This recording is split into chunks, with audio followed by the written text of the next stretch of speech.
Something like this. Hit it. The Roger Report live morning show, weekdays at 9 a.m. Say y'all, I was on Roger's panel a few times and I couldn't take it. The heat. I got out the kitchen. It was hot. I was sweating. I had to get out. He's Roger, and he's right. Check this out.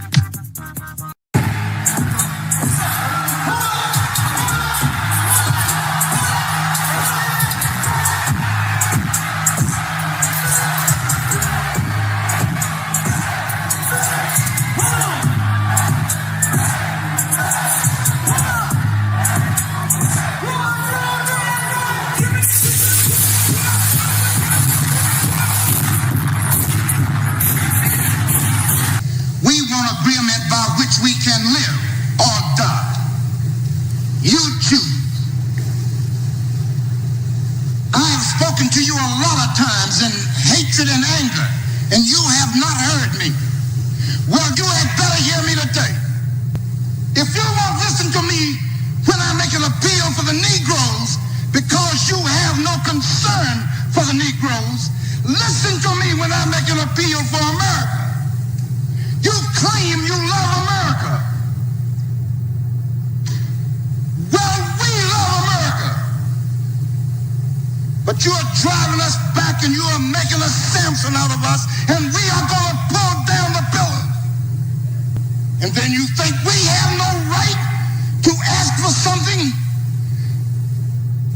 Is it too much to ask you to grant us human dignity? Should we be put down and shot to death for this request? If so, you can aim your guns. What the hell do you think we care about dying if you're going to deny us the right to live?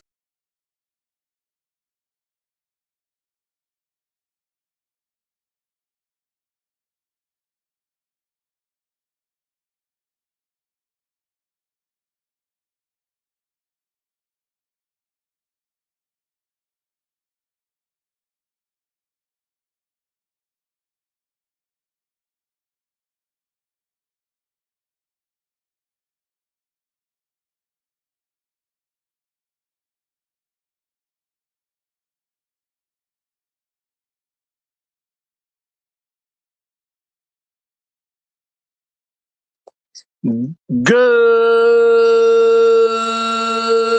morning, folks, and welcome to another edition of the Roger Report Live, the best show on social media.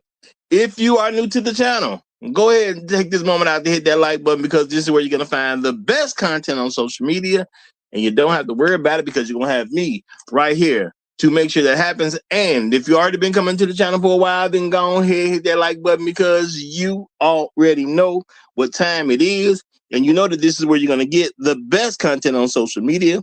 It's not a mystery to you at this point. You've seen other people do it. You've even seen some people do it well. But what you have not seen is anyone do it quite the way I do it. So make sure you hit that like button. And everyone, yes, everyone, take a moment out to share the content, y'all. There are so many people who need to get great content like this, and it's just a small thing you can do to help the world be a better place. And isn't that what we want at the end of the day? Don't we want the world to be a better place? Of course we do. So share the content out. Share it through your social media. Share it through word of mouth, or even text someone's phone. But do what you got to do to help spread the word. All right, folks, today we are going to be dealing with another interesting subject, y'all. Another very interesting subject. We're going to be looking at Black women's freaky family fantasies, y'all. All right. Black women have these very freaky family fantasies that go on. And we're going to deal with this a little bit today, y'all. We're going to deal with it a little bit today. But before we get started too heavy into this, I want to take a quick moment out to say shout out to all the folks who give me views on a regular basis, because y'all make up the fam around here. So appreciate y'all. Appreciate y'all. Shout out to all the people who leave comments after the stream. Y'all are helping me with the algorithm, helping the channel grow. Shout out to everyone who hypes me up every chance they get. New way to help, new people helping. Sounds good to me. Sounds good to me. So appreciate each and every one of y'all. Also, shout out to everybody who hits that like button, because y'all know that helps the channel a great deal. Of course, if you haven't done that yet, make sure you get that out the way. Sometimes people get a little excited and they forget to hit it, and we understand. But go on back and hit that like button if you ain't already done. And remember to hit that like button regardless of when you join the fam, regardless of when you start listening to the streams. Whether if the stream was out a year ago or not, don't make a difference. Just make sure you always hit that like button. And shout out to all the people who go above and beyond the call of duty to be financial contributors to the Roger Report Live, because y'all allow me to do things I wouldn't be able to do without you and make the channel that much better. So shout out to everyone who becomes a financial contributor over here at the Roger Report Live. And I want to give a special shout out to King Lexicon. Shout out to King Lexicon. He is our sponsor of today's stream. Appreciate you big time. Appreciate you big time, y'all.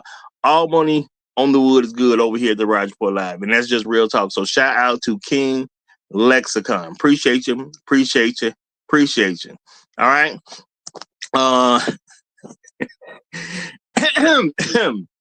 Y'all, and let me give a shout out to some of the people, some of the first people to check in, because when you start a show, it's always great that you got a few people checking in. But if you know how it goes over here at the Roger Report Live, there can only be one. And shout out to the Highlander of today's stream, my main man, who's done it again. That's what I'm talking about. He's done it again. Shout out to Bruce Owen Wayne. Let it be known too. It's me again. Shout out to you, brother. Shout out to you. Glad to see that. Glad to see that. For the rest of y'all, I don't know. Y'all gonna have to step y'all game up. He seemed to be doing that thing. He's doing that thing. What's that, like 3-4 in a row? Y'all got to step it up. Shout out to Tunnel Runner. What's going on, my brother? Glad to see you here. Glad to see you here. We got Brooklyn's finest in the house. What's going on, my brother? Glad to see you. My main man, Trail Bentley, is in the house representing hashtag Long Live the Habitual Line Steppers. Hashtag Negroes in the Wilderness. Hashtag Dignity Over Vagina. Hashtag Al Gore's Babies. Hashtag Hell Hydra. Shout out to you, my brother. Glad to see you. Glad to see you. Shout out to the pit master himself, coolest man around, Mr. Chef Mike's Roundtable. Shout out to him and the pit crew. Yeah, you know, they help keep some order around these parts. You know, even when we getting a little bit too gone, they gonna help keep some order around these parts. So shout out to you. Shout out to you. Glad to have you. Glad to have you. I see Floyd Thompson in the building. Yay. Glad to have you, brother. Glad to have you. We got Aja Bay is in the house. Great to see you. Great to see you. Afro Merchant, what's going on? He's at the cool table. The Great Black Reset is here. What's going on? Shout out to Inspired Truth Broadcast. What's happening? What's happening? What's happening? Dolomite is in the building. I'm gonna check on what you're saying, Dolomite, too. I'm listening to here. What's happening, brother? Great to see you. Great to see you. All right. Looks like Dolomite said, Roger Report, top of the morning, 100. And what rabbit hole? What rabbit hole you taking us down today? This the visual is drawing some subject inches out of the route we're going. Look, man. Look, this ain't even really what I wanted. I lost what I wanted. I'm gonna see if I can grab the one I really wanted. But you know, I was running out of time, and my apologies for the late start today, y'all. A lot of stuff was going on. Some stuff kind of got messed up at the last second, so I wasn't able to set up like I really wanted to set up. And then I had to boom, just get on air. It is what it is. You know, I'm gonna do what I can with the time I got, but I had to just go and get on air because I was running behind, and I hate when stuff like that happens. But yeah, we going down a rabbit hole. Okay, it's not that much of a rabbit hole, I guess. You know, but we going down as if we're rabbits. We're going exactly where we're supposed to go. Okay, where we're supposed to go, and this is something that I think we as men need to learn to really think about, and it'll kind of help us adjust on how we move about things. Because now, shout out to who was that? It might have been Hot Sauce who said something the other day. Okay, subject matter I was definitely getting to. You know, black women have these crazy. I don't know a better term for other than incestuous thoughts. Okay, they seem to be very good with like incestuous thoughts. All right, Now, people may say, well, Roger, what do you mean? What do you mean? Well, I'm just looking at how they operate and how they move. They have some incestuous thoughts. All right. I've noticed that since I've become a content creator and I've been on it, and then a little beforehand too, I noticed Black women say some very incestuous type things. Now, realistically speaking, the majority of Black women are very much into white supremacy, so they're also into white culture. All right. And I think some of the moves they make have a little bit to do with that culture that they like to study. Shout out to Bruce on Wayne. Appreciate you, my brother. He says, step up, Dutch. Oh, he talking crazy now. Step up, Dusty Ninjas. I'm gonna tell y'all of being. I'm tired of being Highlander. I'm tired of being Highlander. Well, I appreciate you being a Highlander, brother. I appreciate you being. I don't know what's going on with them. Where they just letting you run away with it like that. But I definitely appreciate you, brother. I definitely appreciate you. We don't want to make you too tired of being a Highlander. So maybe somebody get it tomorrow. Somebody step up soon. Hopefully. But y'all, that's something you need to have. Some Highlanders under your belt. You need to have some Highlanders under your belt. You ain't real if you ain't got no Highlanders. Yeah. No, not talking to the people who just in the cloud. But if you're not only in the clouds, and you ain't got no Highlanders. Excuse me, you ain't got no Highlanders. What you doing? Okay, what are you doing? All right. But y'all, I do want to talk about some of these, and like I said, I can't think of a better name for it than these incestuous ways of thinking that Black women, kind of bring in the Black community. I really think they get it from white people because that's more of when you think about incest, you think more about white folks, from a reputation standpoint. Okay. You think more about white folks. That's something white folks gonna really do. I mean, you got the jokes about people marrying their cousins and things like that. Some people crack jokes about how if it's more Southern, people do stuff like that. White folks down there are called rednecks, and a lot of the times for carrying on some not so great behavior. But there's stuff pushed out there. And if you slip stuff in here and there, it gets people more comfortable with certain concepts.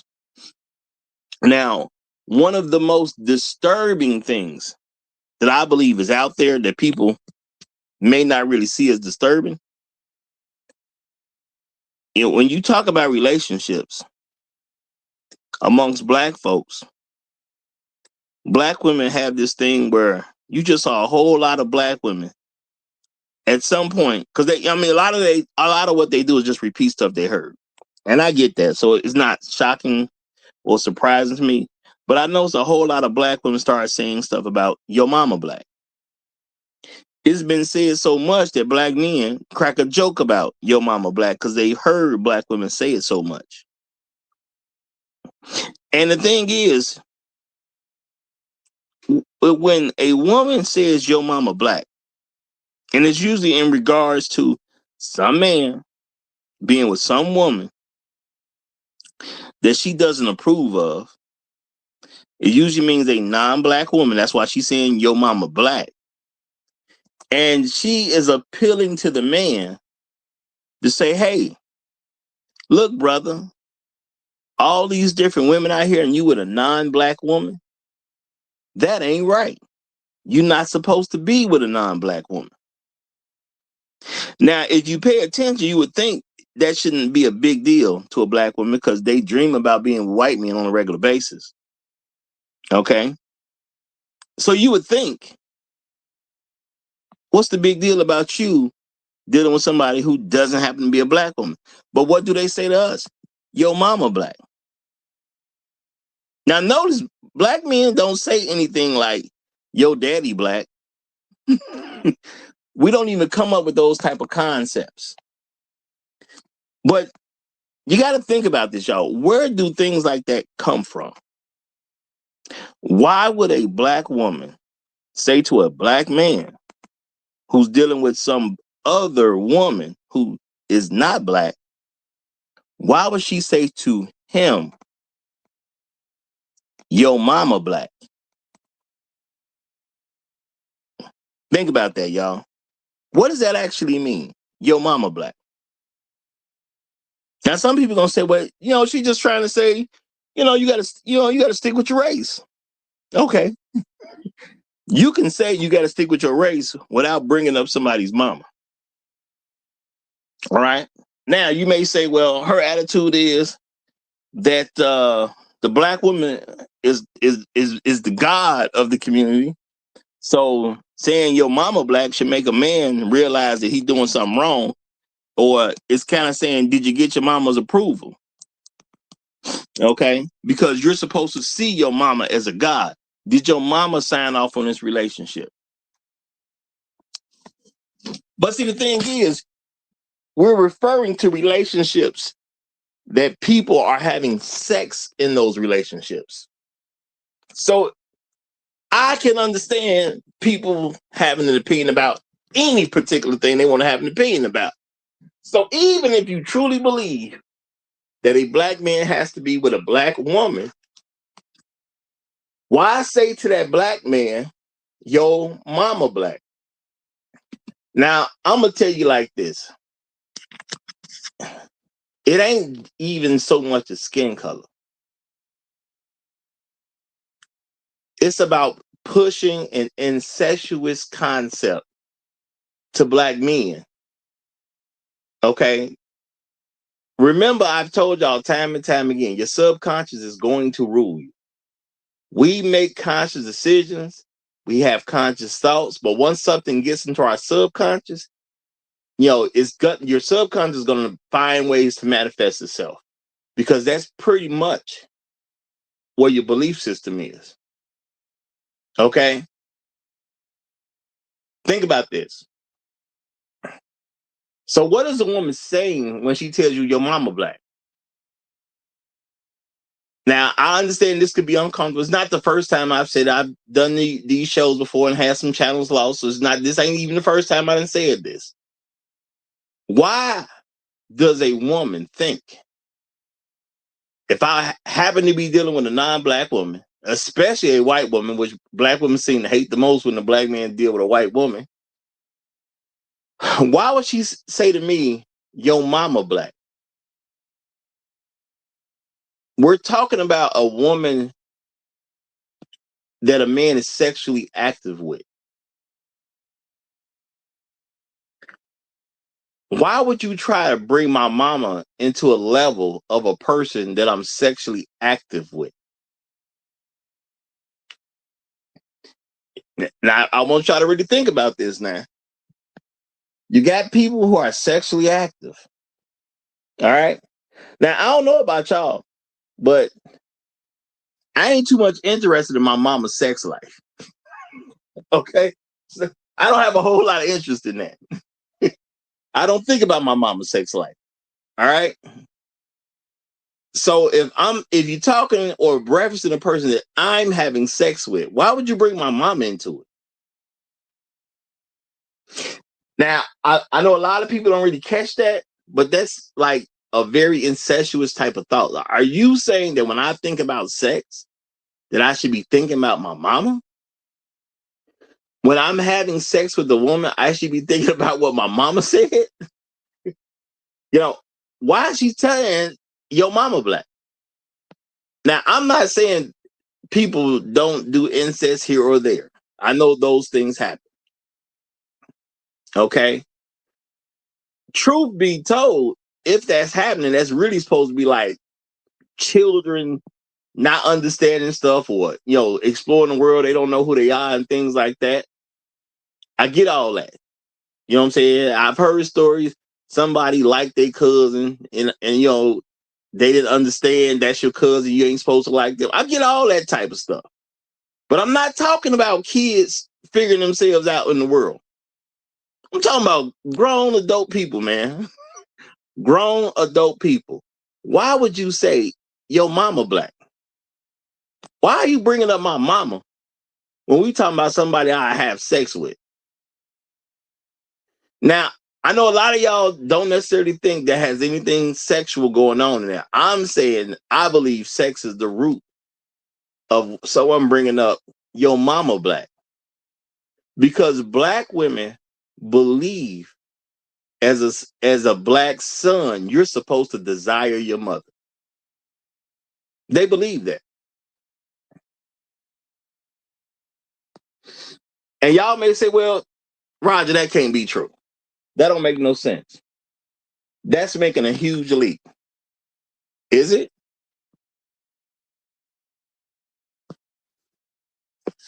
Let's think about this, y'all. What kind of relationship do black women want to have with a black man?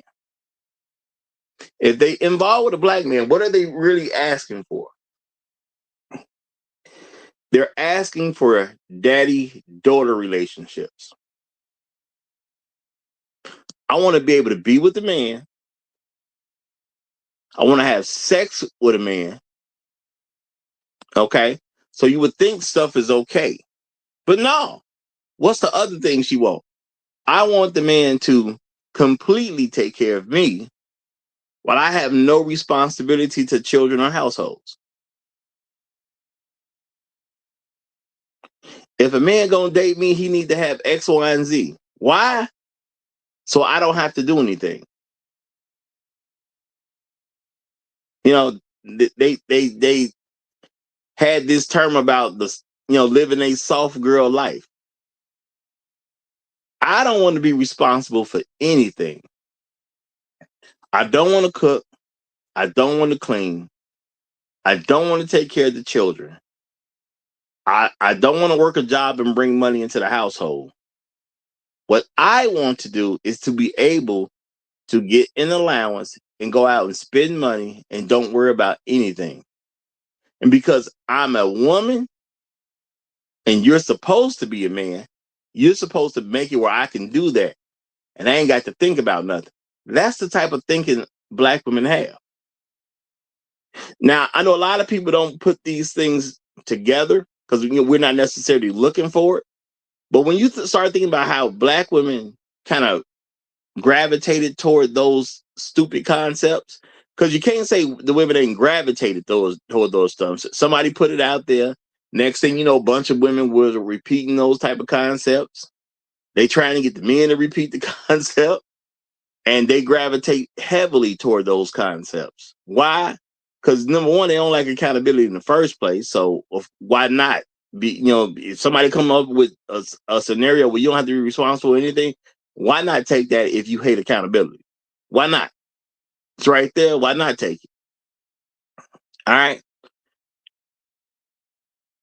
Why do black women treat the sons that they have the way they treat their sons?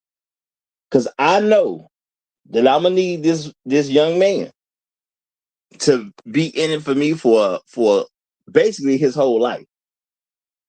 I need this little nigga to be dedicated to me. All right. Now I want a black man who will dedicate himself to me. But if I cannot get a black man who will dedicate himself to me, when we have children, I'm gonna try to make sure my sons dedicate themselves to me. Part of the reason why they don't want you raising your children,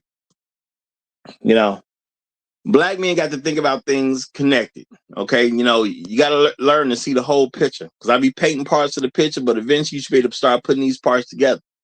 Why are black women so against black men raising their children? Because if she can't get you to treat her as a daughter that she'll have sex with, that's how she want you to see her, as a daughter that you're willing to have sex with. Now, I get it. Some of you guys gonna say, oh, that's nasty. No, I get it. I get it. But not for them. That's for us. For us, it sounds nasty to think about a man taking care of a woman as if it was a daughter and then having sex with her. That sounds nasty to us as men for the most part. But for women, no, that's not nasty. That's what they desire. I need you to go to work. I need you to bring home some money. I need you to give me an allowance that is big enough for me to enjoy my life. And I need you to take care of responsibilities. And she'll even tell you I'm the prize after she asks you to do all that stuff. And if you think to date anyone outside your race, she'll say, your mama black. Why is you bringing up my mama in a relationship that includes sex? We talking about a woman I have sex. Why are you bringing my mama up? See, everything happens for a reason. Okay? It's a reason that black women gravitated toward who I don't know who came up with the Yo Mama Black, but it's a reason that black women gravitated toward that so quickly because it makes all the sense in the world to them. Okay? It makes all the sense in the world to them. And they do want you to do stuff as if you're their dad. You know, even the paying for weddings thing. I think that's what Hot Sauce was talking about at the time. But I was like, you know what? It's a good time to do this particular show. Black women want to get married, but they want their weddings to be spectacles in a lot of the cases. Now, even though we know the tradition is a father pays for the wedding, that's him basically having his last real bill when it comes to that particular daughter. She's being married off. She's supposed to be another man's problem at that particular point. So why do you have black men paying for the wedding of the person that they are marrying? Now, I know I said to myself, I ain't paying for no wedding unless it's my daughter. If I get married to a woman, I don't care how big she wants that wedding to be because I ain't paying for none of it. You know, she's going to pay for the wedding. I'm not putting nothing in on the venue. Okay, I'm not buying the flowers. You know, I ain't putting nothing in on all that stuff. I ain't paying for the food. Why? Because my wife can have the wedding her dad can afford. Now, I get it. A lot of people will say, well, you know she ain't going to have no father in the picture.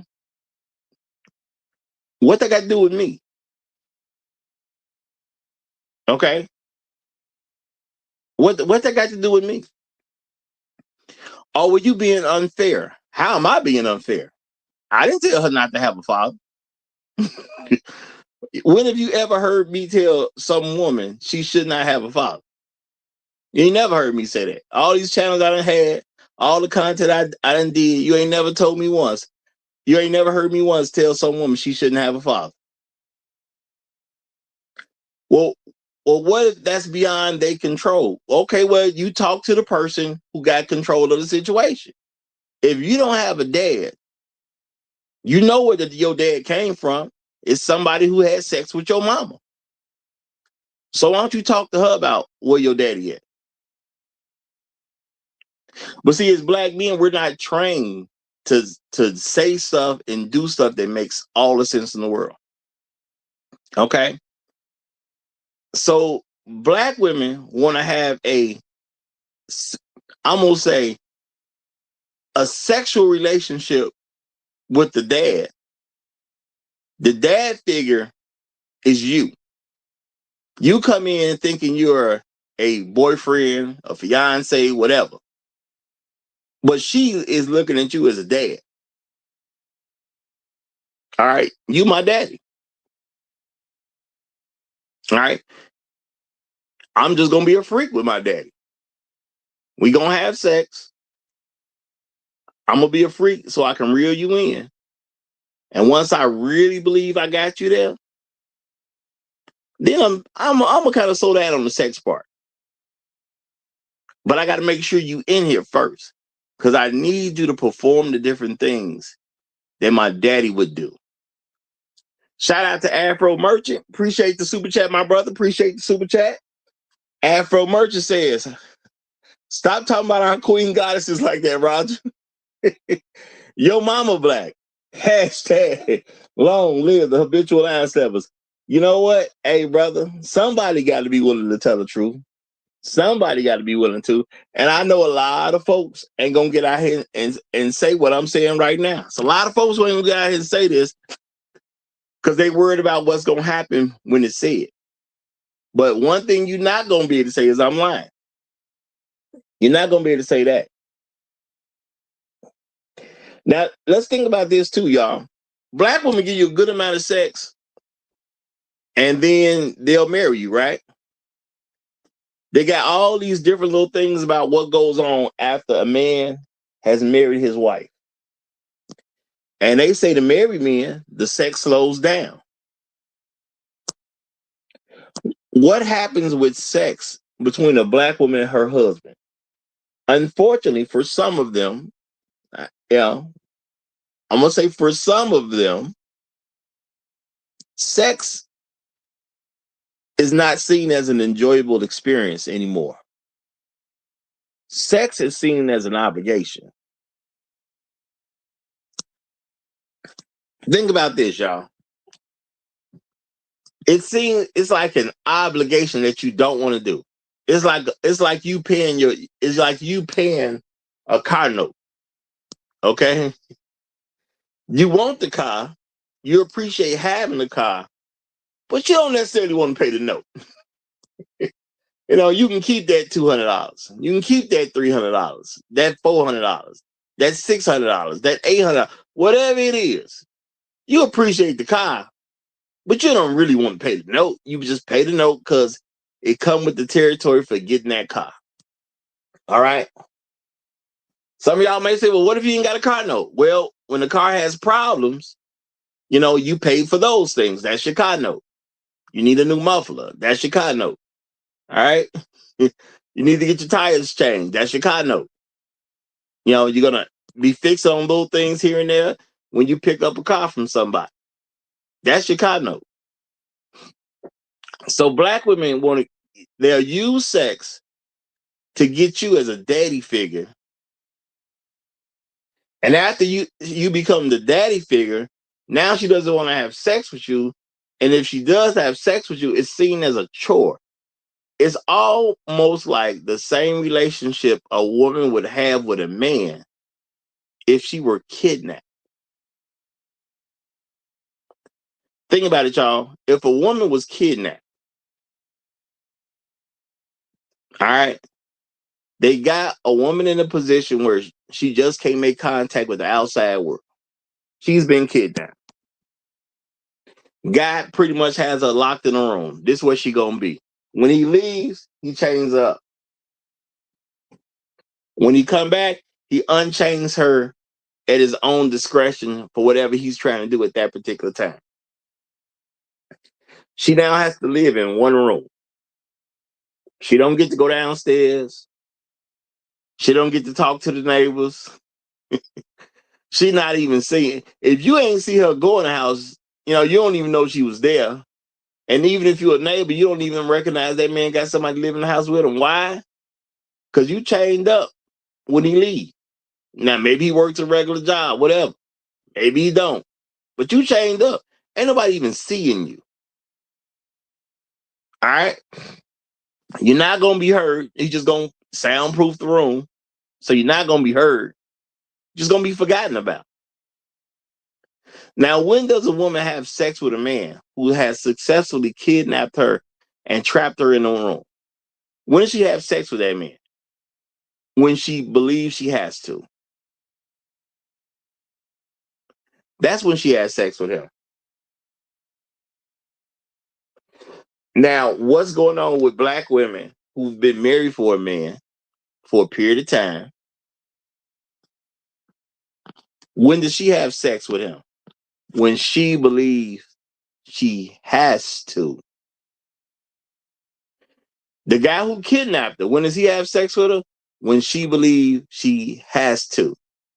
The guy who's been her husband for 16 years, when does she have sex with him? When she believes she has to.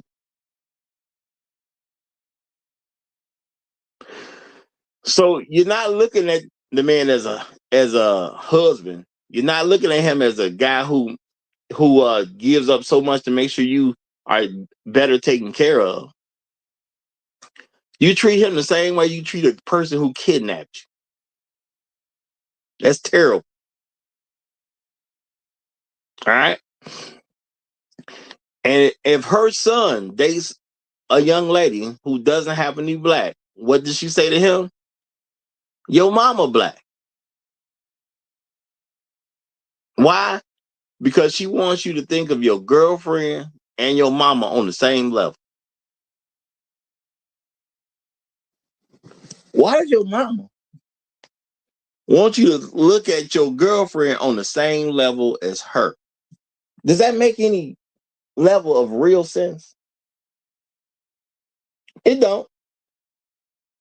But that's just how the game go. All right.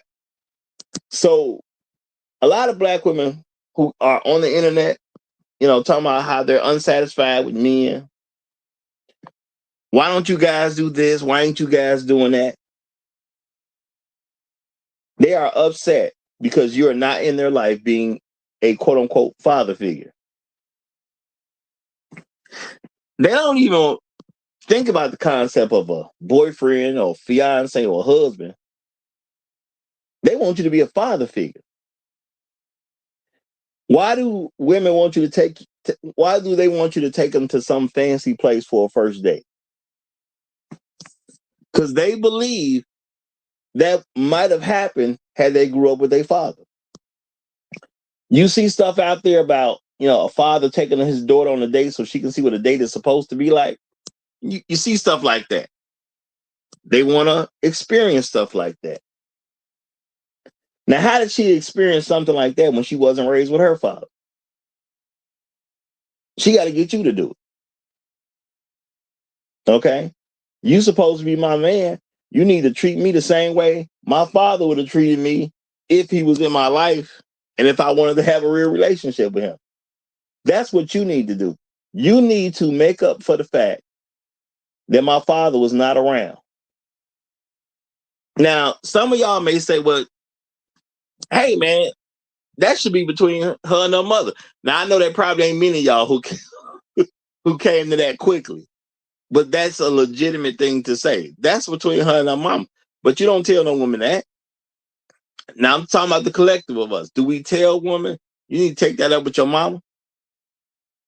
No, we as black men, we feel bad that some woman didn't have their father in their life, and we try to make up for this stuff thinking that, hey, this is a way for us to restore some honor to black men or restore some honor to myself. Or if you're a person who actually did black women wrong, you was one of the ones that was out here, as they say, cheating on them and all that type of stuff, you feel guilty. So you just do all kind of sucker stuff because you want to make it up to black women. Me, I just look at it as if you got a problem that you was raised without your father, then you need to go confront your mom about that. I'm not going to take on extra burdens because you have an unresolved issue that your mama created. I'm not going to spend a bunch of extra money because you have a bunch of unresolved issues that your mama created. See, I don't care nothing about that whole your mama black thing because I'm not interested in sex with my mama. So to me, when I see people saying your mama black, I just be wondering, when did black people think incest was cool? Now, I'm not trying to shame nobody who did something when they was a kid, somebody who was in a foster home or whatever, somebody who, hey, I measure children and adults. Okay? I ain't jumping on you because you quote unquote used to like your cousin when you was growing up. I'm talking about grown folk, y'all. Grown folks on the internet. We supposed to know better. So when did it become cool to be incestuous? When did that become cool? Because to tell me your mama black, to me it sounds like you think incest cool. If I'm talking about a woman I'm willing to have sex with, why would you bring my mama up? And let's keep it real, y'all. There are some women who do try to keep their sons in these closed off situations where he will grow up and be so dedicated to his mama that she becomes his main priority. I remember doing a previous show where I said, which I'm still on the same thing today. I do not see my mother as my responsibility. I remember people getting a little upset about that. My mom is not my responsibility. My mother is supposed to be taken care of by her husband, not me. Okay? If my mother is in need, I got to see what I got and see if I'm willing to help. Why? Because my mother is in the charity realm. See, I'm my immediate family. A lot of guys I never really taught this. I'm my immediate family. Your immediate family is you, your wife, your children. That is your immediate family. Other people you're related to are now your extended family once you done went out and got married. Okay, those are your extended family. Okay, well, what if you never got married? Okay, then you grew up, you left home, you became your immediate family. My immediate family is me. So if something needs to happen, I need to make sure something can happen for me. If my mama needs something to happen, I need to make sure I'm good. Then I'm willing to help my mama. Okay?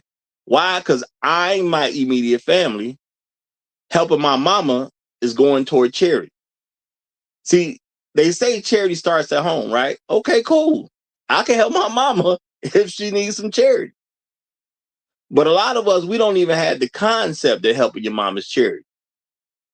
If she your immediate family, no. If you a child still growing up, your mama is your immediate family.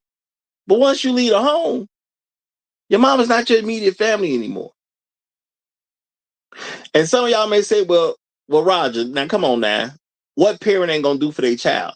A parent relationship toward their child is very much different than a child's relationship toward their parent.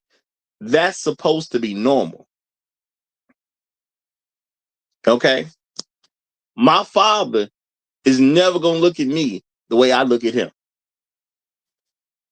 That's normal, y'all. That's normal. My father will never look at me the way I look at him. And there's nothing wrong with that.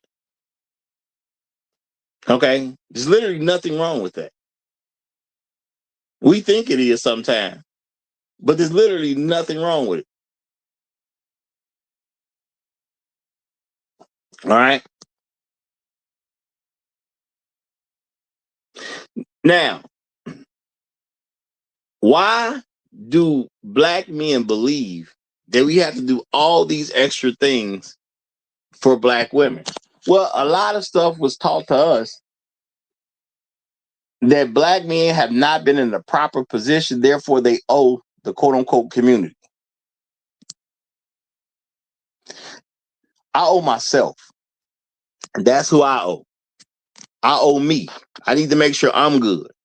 Once I'm good, then I owe my family. Okay, who's your immediate family, Roger? Me. I'm not married. I ain't got kids. So my immediate family is me. So I'm going to make sure I'm good, which allows them to be good. Now, if you're a married man, yeah, your immediate family is your wife. Okay? If you have children at home, your immediate family is your children. Now, I understand a parent going to do more for their child, even if their child is not living with them, they're not at home.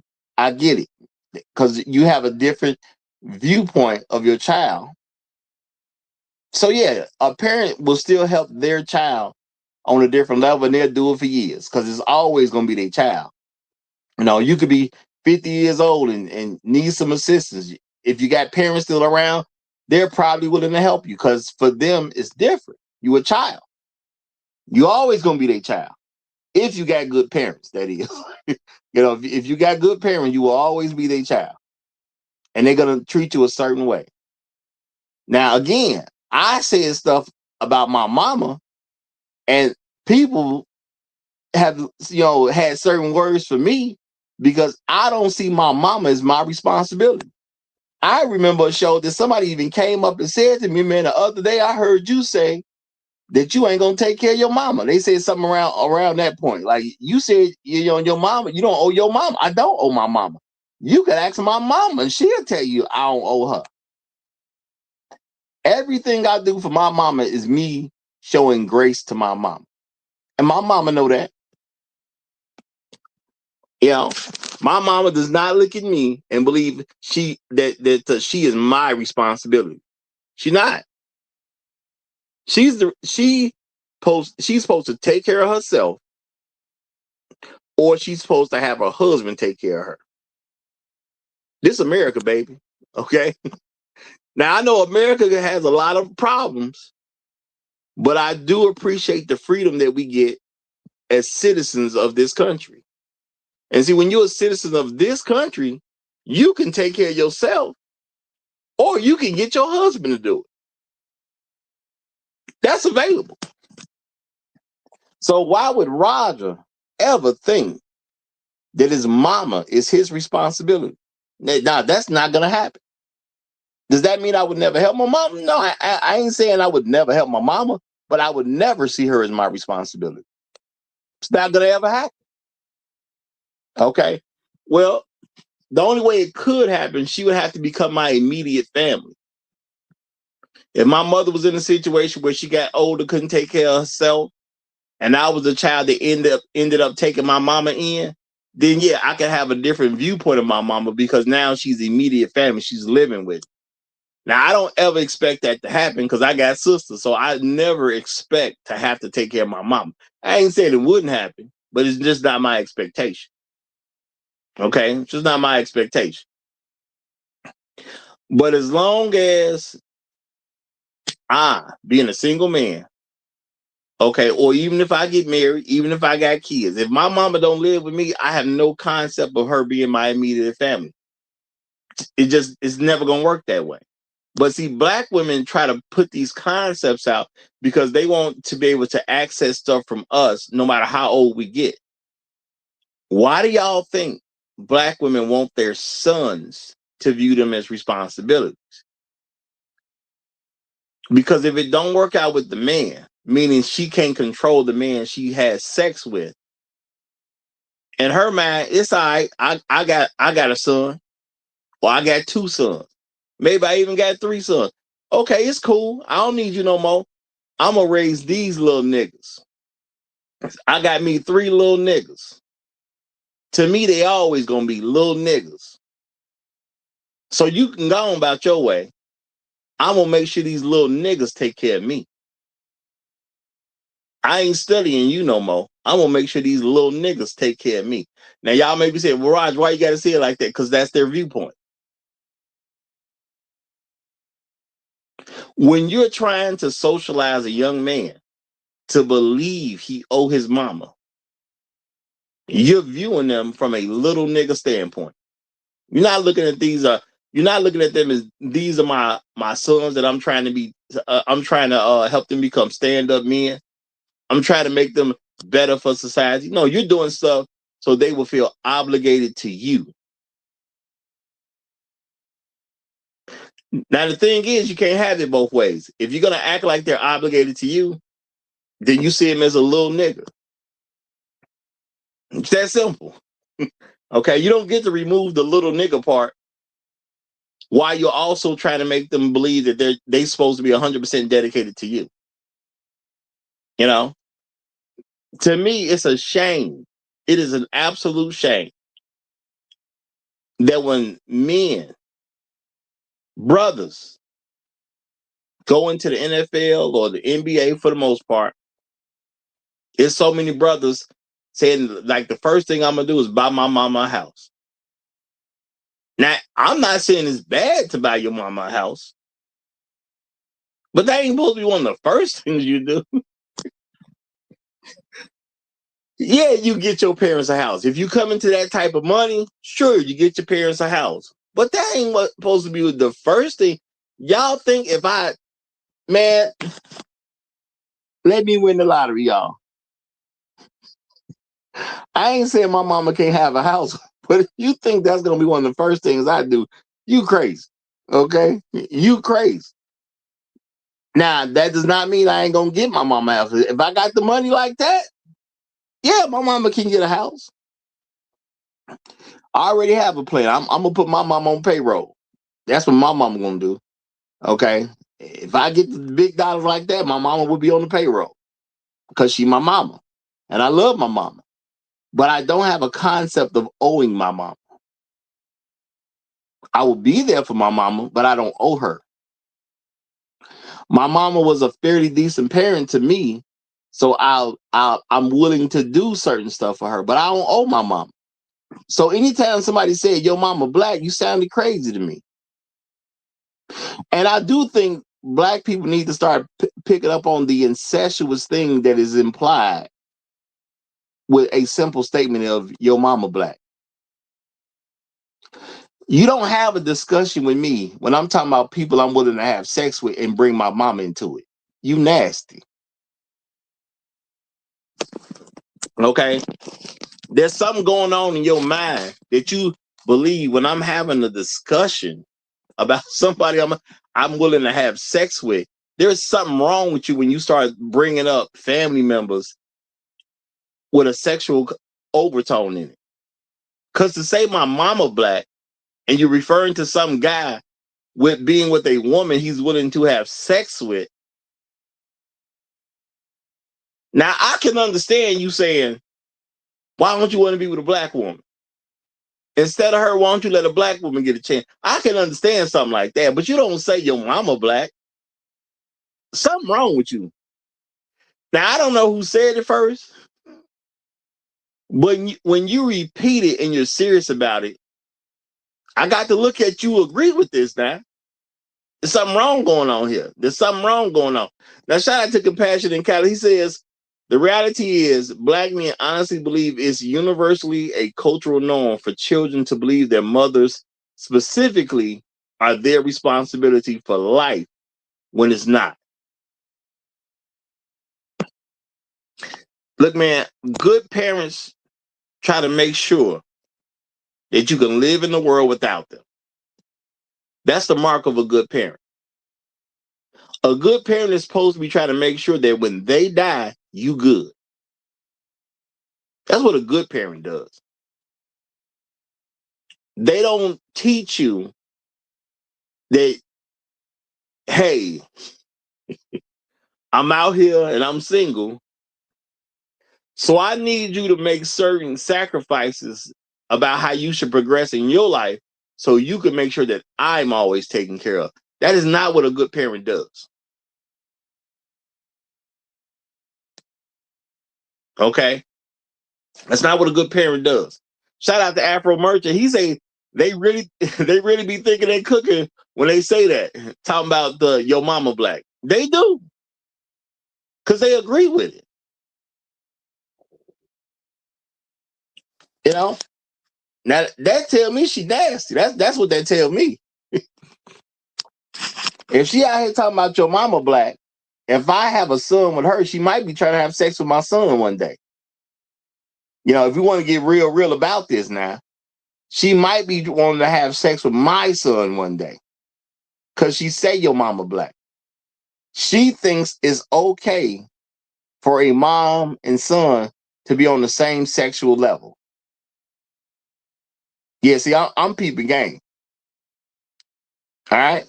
Now, I ain't mad at nobody who ain't already peeped the game, but I'm telling you, I'm peeping the game about the situation. All right? As a mother, now maybe you can have a sex talk with your son when you want to talk to him when he's old enough to talk about the responsibilities of what goes along with having sex. I can understand that. But to sit there and talk about your mama black, now, see, you on some freaky stuff. And that don't go around here like that. I ain't doing that one. I ain't doing that one. All right. Now, I got a guest coming up, so I'm gonna let him get the mic because I've been doing my thing already. So let's see where he go with it. Let's give it up for Beesh, your daddy black. You have the floor, my brother. You have the floor.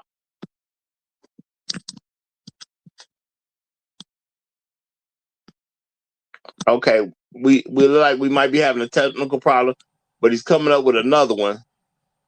All right, go ahead, brother. Go ahead. All right, can you hear me now? Yeah, I hear you. Happy Thursday to everybody. Happy Thursday. Happy Thursday, brother. I don't have too much to say about the topic. You know what I mean.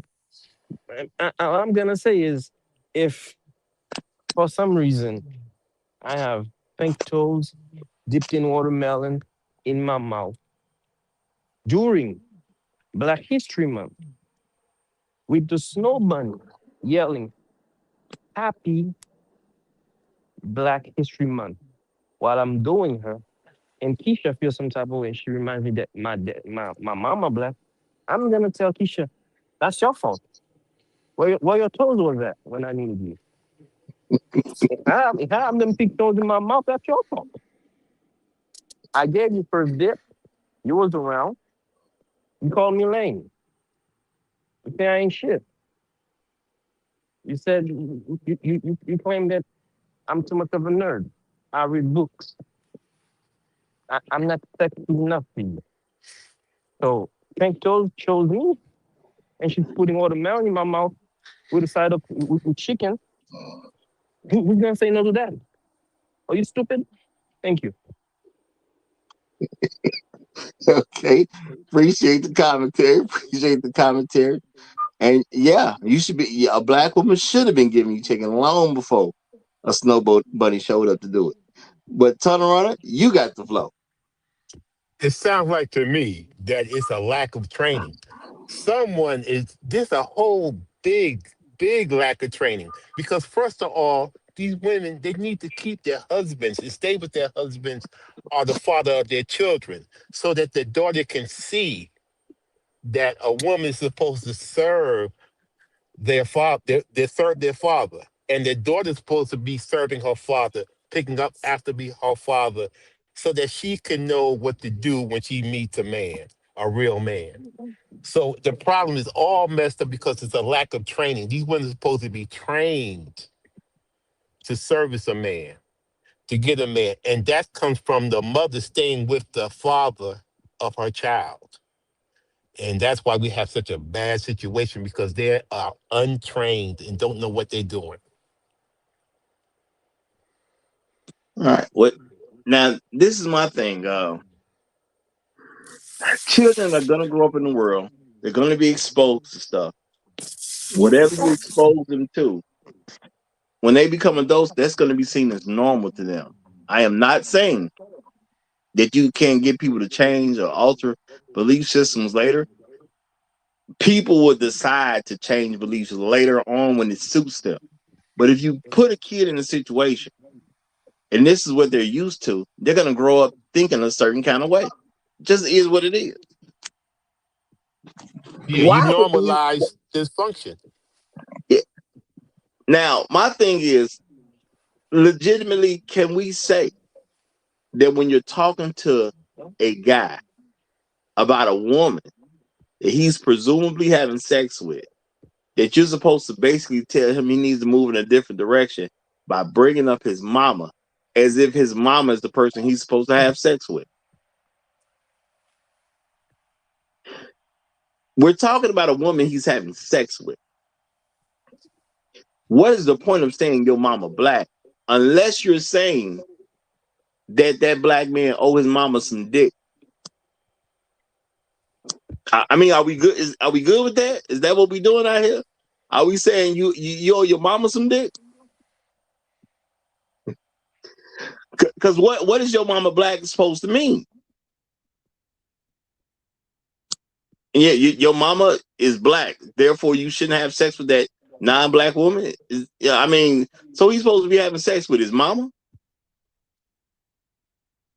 Yeah, and I'm gonna tell y'all, I had a problem with that phrase the very first time I even seen it. Okay, I seen it back in on like a Facebook or something. It probably was Facebook, you know, years ago. It didn't make sense then. It don't make sense now. But black women have these creepy thoughts when it comes to when it comes to parenting. They have a lot of creepy thoughts. Okay. Which again is why they get a husband. Now all of a sudden they don't want to have sex with their husband unless they believe it's necessary. Because when it comes down to it, she don't want a husband. She want a dad. She'll use sex to get a dad. Think about that, y'all. A black woman will use sex and marriage to get a dad. Not a husband. Because a husband, if you really saw that man as a husband, you wouldn't be so against the stuff that he's trying to get done. If you saw him as a husband. Now, if you see him as a father, and you already believe that your own father did not do a good enough job for you when you was growing up, because the only thing you really know about your father is the picture your mama painted for you, you're gonna take that out on your quote unquote father figure, who is what? Your husband. So no, I don't have to have sex when you want it. Because I don't see you as a husband, I see you as a father figure.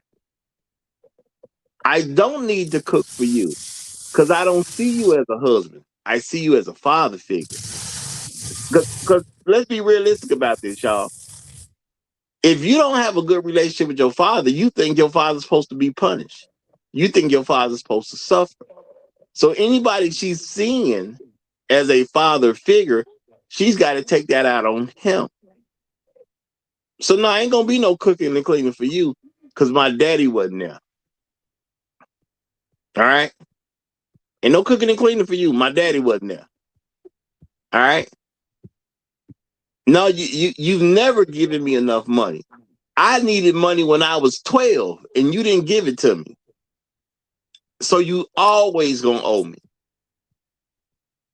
It was some dress I wanted to pick and go out with my friends, and I couldn't get that dress because I was in high school. I was 16. I ain't had the money for it. So guess what? You owe me because I couldn't get that dress when I was 16, and I couldn't kick it with my friends. I had to miss some event. I had to miss some party. Okay, I had to miss all kind of different stuff because you wasn't there giving me money when I was 13. Now you may say, well, what that got to do with it? What does her man got to do with her being 13? Well, she see her man as a father. That's her father figure. So she wants to take out everything that she believes she should take out on her father. She want to take that out on you because you the person in the seat. You got to think about it like this, y'all. Think about it like a business. Okay, if you got a problem with a business, you're going to address certain people who are in certain seats. You might be a manager, you might be a CEO, whatever, but you're going to address somebody that you believe can actually fix the problem. So when a woman wants a man to be her father figure, guess what? Anything that she got against her father figure is now going to come to you. Now, does that have anything to do with you? No. But a lot of us, we're willing to accept the nonsense because we was taught that somehow we was wrong because some black man was kept away from his children. Somehow this is black men's fault. So we accept a lot of nonsense because we was taught the same way of thinking that some of these sisters was taught. We was in the same households, listening to the same nonsense, going through the same training. So now you over here trying to, make things okay and get some honor for black men because her daddy wasn't around. And a lot of people don't take on the attitude that I take. I have heard many a woman, give me her sob story. I'm going to tell y'all my honest opinion on sob stories. This is my legitimate, honest opinion on sob stories. Everybody got one. I can't go back into your past and fix your sob story. So you know what you need to do with your sob story? You need to get over it. And that's real talk, y'all. You need to get over it. I got a sob story to get over. So if I can get over mine, why can't you get over yours? Who ain't got a sob story? Everybody got one. Heck, it's rich people with sob stories. It's kids that grew up, they rich, had all kinds of opportunities, then just about killed themselves. And they'll give you a sob story. So if rich folks can have a sob story, then why would I believe you ain't got one? And if you got a sob story that you think is worth telling, why would you believe I ain't got a sob story that's worth telling? My sob story cancels out your sob story. But as Black men, we don't think in that way because we've been trained to be involved in nonsense. So we trying to fix her sob story. Well, you know, my daddy wasn't there for me when I was growing up, so I don't know how to treat a man. It's plenty of women that say that boldly. And it's plenty of suckers that'll say, well, that's okay. She wasn't raised with her father, so she don't know how to treat a man. So you ain't got no television. You don't have access to books. You couldn't go to the library. You couldn't find another woman to mentor you. But see, as Black men, we taught to buy into a whole bunch of excuses. I don't care why you telling me you ain't got it. I just care that you ain't got it. See, if I was raised properly, you know, if I would have known my father when I was growing up, I would be a better person. See, you don't understand how it is, because see, you knew your daddy when you was growing up. But see, that's not fair. You try to have me operate like I knew my daddy when I was growing up. No, I don't. I just don't care. If you need to fix something going on with your daddy, then you need to blame your mama for the separation between your daddy and go talk to your mama so it can be fixed. Me, I don't care. Okay, it's that simple at the end of the day. And I understand a lot of men are simply afraid. The ones who even get to the point of thinking like I'm thinking, a lot of us, we're afraid to just tell a woman, I don't care. I don't care about your sob story. I don't. But Roger, they gonna call you being very cold, you being very stern, and you being very hard. You know, they don't like that. They want you to be, more pliable, more soft. Give a girl a break. Ask your mama for the break. How about that? Ask your mama for the break. Why you want the break from me? I didn't even know you when you was 12. I don't care what happened to you when you was 12. I don't. When they speak about men who are under 6 feet tall, who don't make six figures, do they care about these men? How these men feel when they just X them out? Do they care, or do they say they want what they want and they won't settle? Look, I don't care nothing about where her problems come from. All I care is you showed up with a problem. And because you showed up with a problem and you can't get your problems together, I got to ask you to leave. It's that simple to me. Okay? I don't want to hear about how when you was 13, somebody did X, Y, and Z to you. And Black women, they tell us this stuff on a regular basis where they look for us to accept it as an excuse. Well, see, you don't know, when I was 12, and they'll come up with these crazy stories. Well, my uncle molested me when I was 12. And I wasn't there. What I care? You ain't got that fixed already? That's all I'm gonna do. You telling me your uncle molested you when you was 12 and something is actually wrong with you and you ain't got that seen about yet? That's all I'm gonna do. How could you understand that you went through something when you was a child, and you are telling me that the reason you had a problem with you, the reason you literally have a problem right now is because you haven't gotten over something that happened to you as a child. You recognize that, and you telling that to me, and you think I'm supposed to care? Because my only question is, if that's true, why haven't you fixed it yet?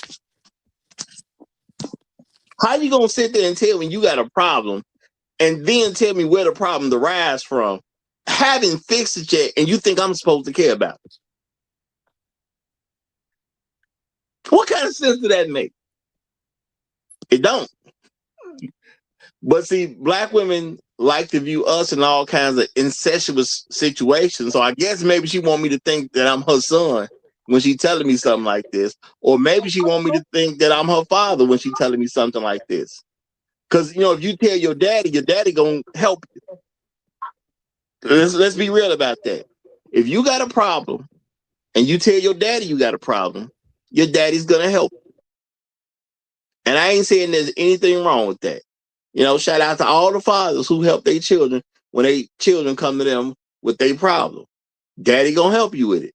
Daddy gonna fix it himself, or daddy gonna put you in a position for it to be fixed. Daddy can't fix everything. You might fall and break your arm. Your daddy may not be able to put a cast on your arm, but he'll take you somewhere where they can put a cast on your arm. Daddy gonna get it fixed for you. Now, when you tell me, as a grown adult woman, I got me a problem because this happened to me in childhood, especially, and you say the reason I act this way is because of this thing that happened to me in childhood, the only thing I can look at you and come up to, and really say is, why ain't you fixed it yet? You already recognized the problem. You even know where the problem came from. Why have you not fixed this yet? Roger, they need you to be Superman. They need you to be able to fly and stop bullets. They need you to be that, and alien man that can do everything. That's what they need you to do. To me, it sounds like what they need to do is go fix it. They Well, don't that's need me that. to do anything but get out their way so they can go fix it. It's that simple. You're making sense. You're making sense.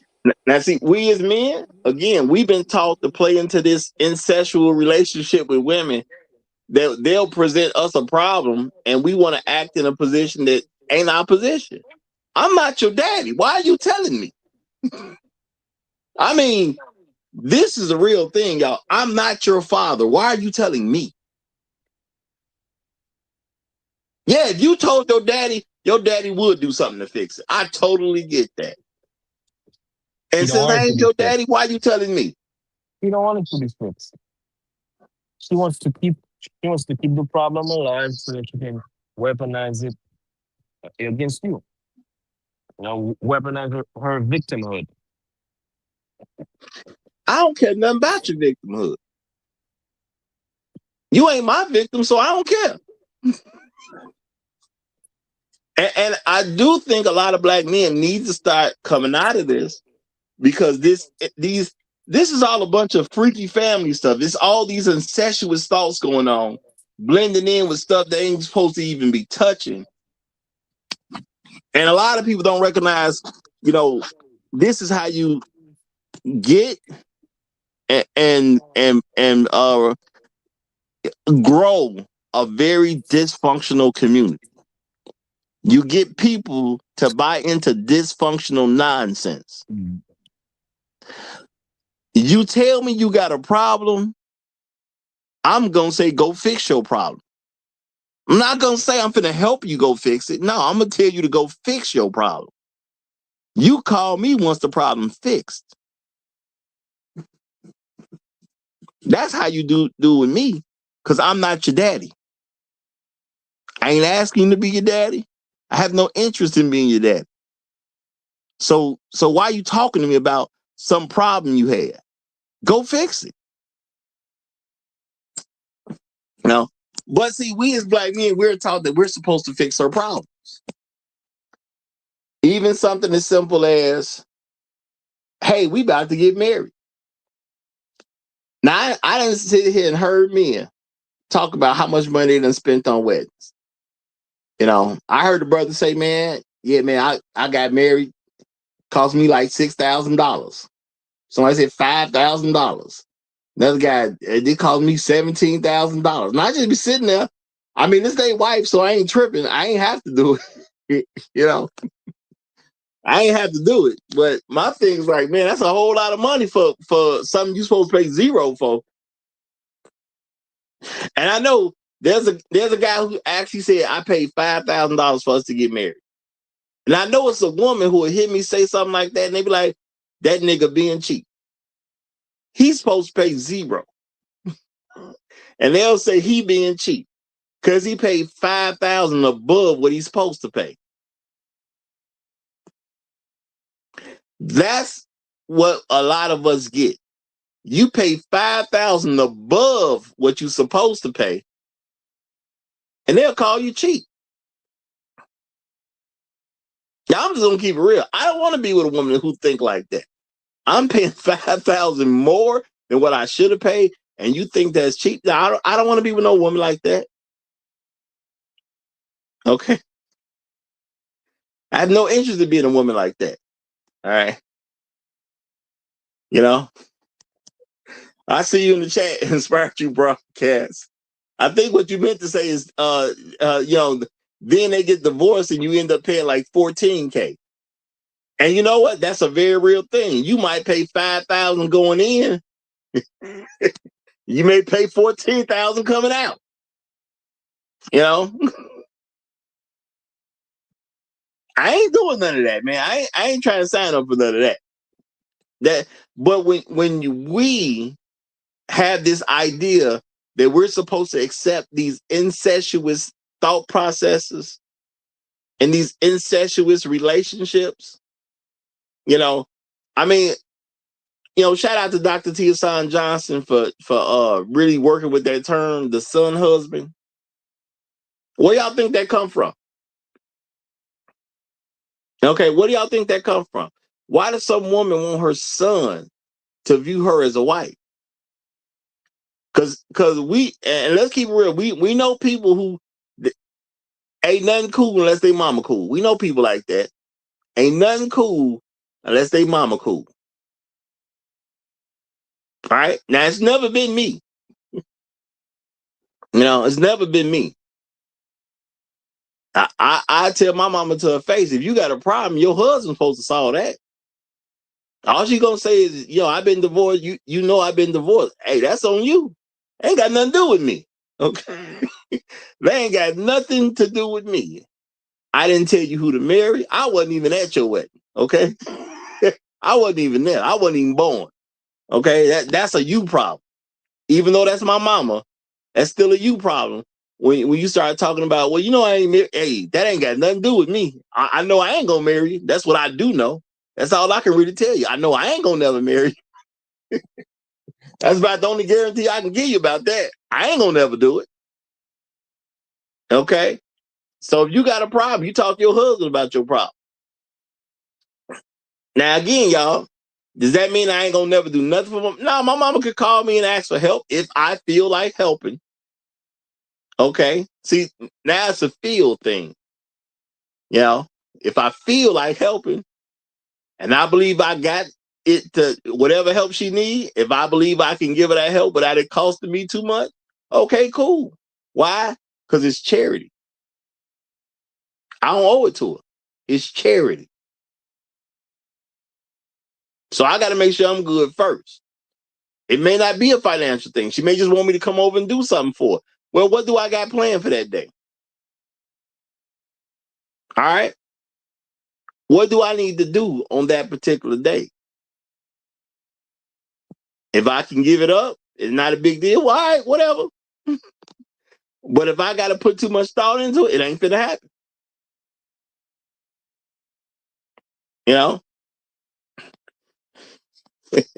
Shout out to Inspired You Broadcast. He said, better to just buy her a car. Nah, I'm going to say this all depends on what somebody's situation is. If you can buy her a car and not think about it, that's one thing. Now, if you got to buy her a car and you're just going to put a whole lot of thoughts into it, why are you buying her a car? You ain't got it like that.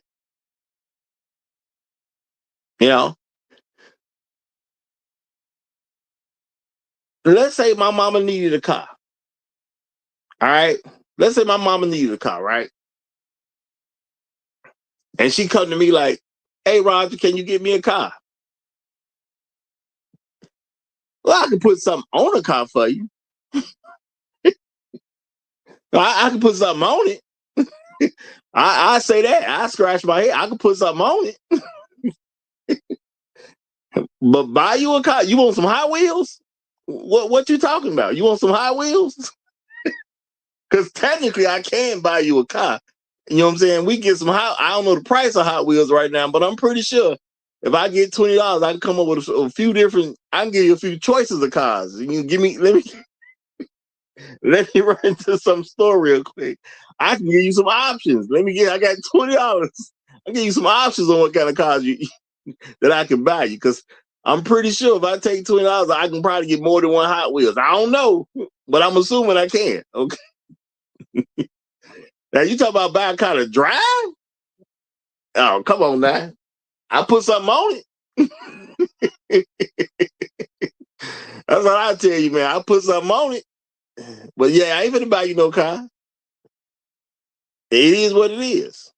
You know what I'm saying? I ain't mad at nobody who got. If you got plenty of money like that and you can just buy your mama a car and not really think about it, that's a totally different thing. So like if somebody like Shaq, if he buy his mama a car, man, who cares? I mean, I didn't see when Shaq bought a car and forgot about it. So he got it like that. I want to be there one day, but I ain't got it like that yet. So buying my mama a car, yeah, that ain't gonna happen. That Yeah, ain't gonna because happen. her husband's supposed to buy her a car. Her husband should be doing that, and she should be doing what she's supposed to do as a wife to keep that husband and keep him happy so that he can make that money so that she can have a car. And that's why even if she needed me to buy her a car, let's say she legitimately needed a car, I'm not gonna even think about it as if it's my responsibility. You know? Yeah, yeah, that's correct. Because if these women, I see women that are married to productive men, they get what they need, they get what they want because and they do what they're supposed to do. They honor the deal. The deal is they're supposed to do certain things, and a lot of these women don't understand that you have to stay married to the man. That you have to, that you're supposed to be doing certain things, cooking, cleaning, and giving him what he needs, so that he can be a happy, productive man. If you're gonna be there, be an asset. Well, the thing is, they're not clouded with a bunch of incestuous thoughts. See, when you have a bunch of incestuous thoughts, you asking for people in the wrong position to do stuff that ain't got nothing to do with them. You see what I'm saying? If my mama asks me to buy her a car, she's asking me to do something her husband is supposed to do. Me and her ain't got no sexual relationship, so why you asking me for a car? You ain't supposed to ask me for no car. Now, I can see if I'm just rich like that and it's nothing for me to buy you a car, you still ain't supposed to ask me for no car. Now, if I just kind of see my mama need a car and I got it like that, then yeah, I just buy a car because ain't nothing to think about. But my mama should never ask me for a car. That sounds crazy to me, you know, because she's asking the wrong man. I'm not in the position that you're supposed to ask me for a car. It's not my position. I'm not your husband. I'm not even your boyfriend. I don't supposed to provide for you. Now, again, y'all, this is not me saying you can't do something for your mama. But I don't look at my mama and see a person I need to provide for. I don't do that. That don't make sense to me. I don't believe in incest like that. Even mental incest. You know, I don't want a wife who would try to make my son her husband. Sounds nasty to me. And I know they're probably more rare, but I know there's some cases where women will start having sex with their son. I am not trying to have a baby by a woman who will eventually have sex with her own son. It is what it is. Okay? I don't want to do that. I ain't got no interest in it. I think we need to make sure people understand there's different levels to life, y'all. I've never tried to be in my grandmama and granddaddy business. They are at a certain level, and I'm not on that level. They can access my level, but I can't access theirs. And that's just the way it is. Same thing for my mom and Hey, dad. look, man. Yeah. Let me just say this real quick. Same thing for my mom and dad. I can't Can really I get some access their gas? level. I Come can't. on in there. I'll drive you over there. Uh, yeah, I can't access my mom and dad's level. Now, if they offer it to me, that's one thing, but I can't access their level. That I don't just mean my mom and dad. I mean my mom, my dad, my aunties, my uncles. See, they all at a certain level that I ain't on. The people that they associate with, those people are not on my level. Okay, I treat them a certain way because those, no, I'm about to do something for my I got an aunt who just asked me to do something for her friend. I'm gonna regard that woman a certain way because that's my auntie's friend. My auntie is not on my level. My auntie is on the level above me. Now, because she's a good auntie to me, she asked me to do something for a friend. No problem. I got you. Don't worry about it. Not a big deal. Okay? But I'm not gonna talk to that woman like I'm cool with her like that. That's my auntie friend. I'm gonna show her the same type of respect that I would show my auntie. She not my friend. She'll never really be my friend because she's my auntie's friend. Okay? So I respect what the situation is. All right? I understand what level I'm at. So even when a woman wants me to do stuff that don't sound like my level, I instantly have a problem with that. When women ask me to do things that they should have their fathers do, I don't do it. Okay?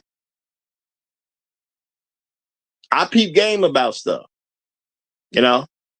I told y'all before, I had a young lady, her mom told her daughter to get something from me. It wasn't like a lot. I don't even really remember how much it was. It might only be like $40 or something. All right. But her mom was saying something to her about, since you got a man, why don't you ask your man, can get like $40 from your man and have it sent to me or something like that. No, I think it was one of her kids needed it or something. One of her other kids needed it. Now, I told her, you need to check your mama. You tell your mama she don't come to you for stuff for her children. Because number one, those are her kids, not yours. I do understand a woman gonna try to help her kids, and that's fine, well and good. Okay? But you got a man. We ain't even married. You got to protect yourself. Your mama should not be sending no message to you to see if she can get some money out of me to help any of her other children. The only thing she's doing is setting you up to lose me. Now, your mama may see me as a good potential man for you. And she just trying to help her kid. Maybe she's in a desperate situation. I don't know. She has a child that needs something. She's being a mother trying to get her child the thing that the child needs. But at the end of the day, if your mama sees me as a person she's supposed to come to help one of her other children, I mean, I don't know how you not gonna lose me. Because you think I'm finna sign up to take care of you and your brothers and sisters? You think that's what I came here to do? We not on that level. Me and your mama not friends. Your mama shouldn't be asking me for anything. And that's real talk. Your mama shouldn't be asking me for anything. Now, I don't know how you want to say it to her. I understand people got delicate situations going on sometimes with their mama. But if I was you, I best figure that out. Because you barking up the wrong tree. And your mama finna cost you me because you dumb enough to bring it to me. Okay? You're dumb enough to bring it to me. You bringing me what your mama is asking for. That ain't supposed to get to me. And that's your fault. Now, I ain't saying trying to embarrass her or nothing like that. The whole thing is you're starting down a road. You're starting to get down a road that we're not supposed to be on. Your mama ain't supposed to see me as a provider. We ain't supposed to be doing that. Okay? Your mom is not supposed to see me as a provider. Now she can see me as a provider of you because you her daughter, but she ain't supposed to see me as no provider of her. And some people may say, well, it wasn't for her, it was for one of her other kids. I ain't they providers either. Okay? I ain't they providers. They ain't my children. Why am I providing for them? They're not my children. Okay? Now I don't know if it was for a guy or a girl. But if you want some money, you know what I'm saying? You come bring something over here. If it's a female, you can come share with your sister. You want to share with your sister? Because if you don't, I will leave them a request. Wherever you pick them up from, I will leave them over there. Real talk. But other than that, it ain't supposed to get to me. A lot of this stuff happens because of, at the end of the day, y'all, it's a lot of incestuous thoughts going on in the Black community, but they're not even necessarily being presented as an incestuous thought. And people try to make it so cool that you're not going to think about it as an incestuous thought.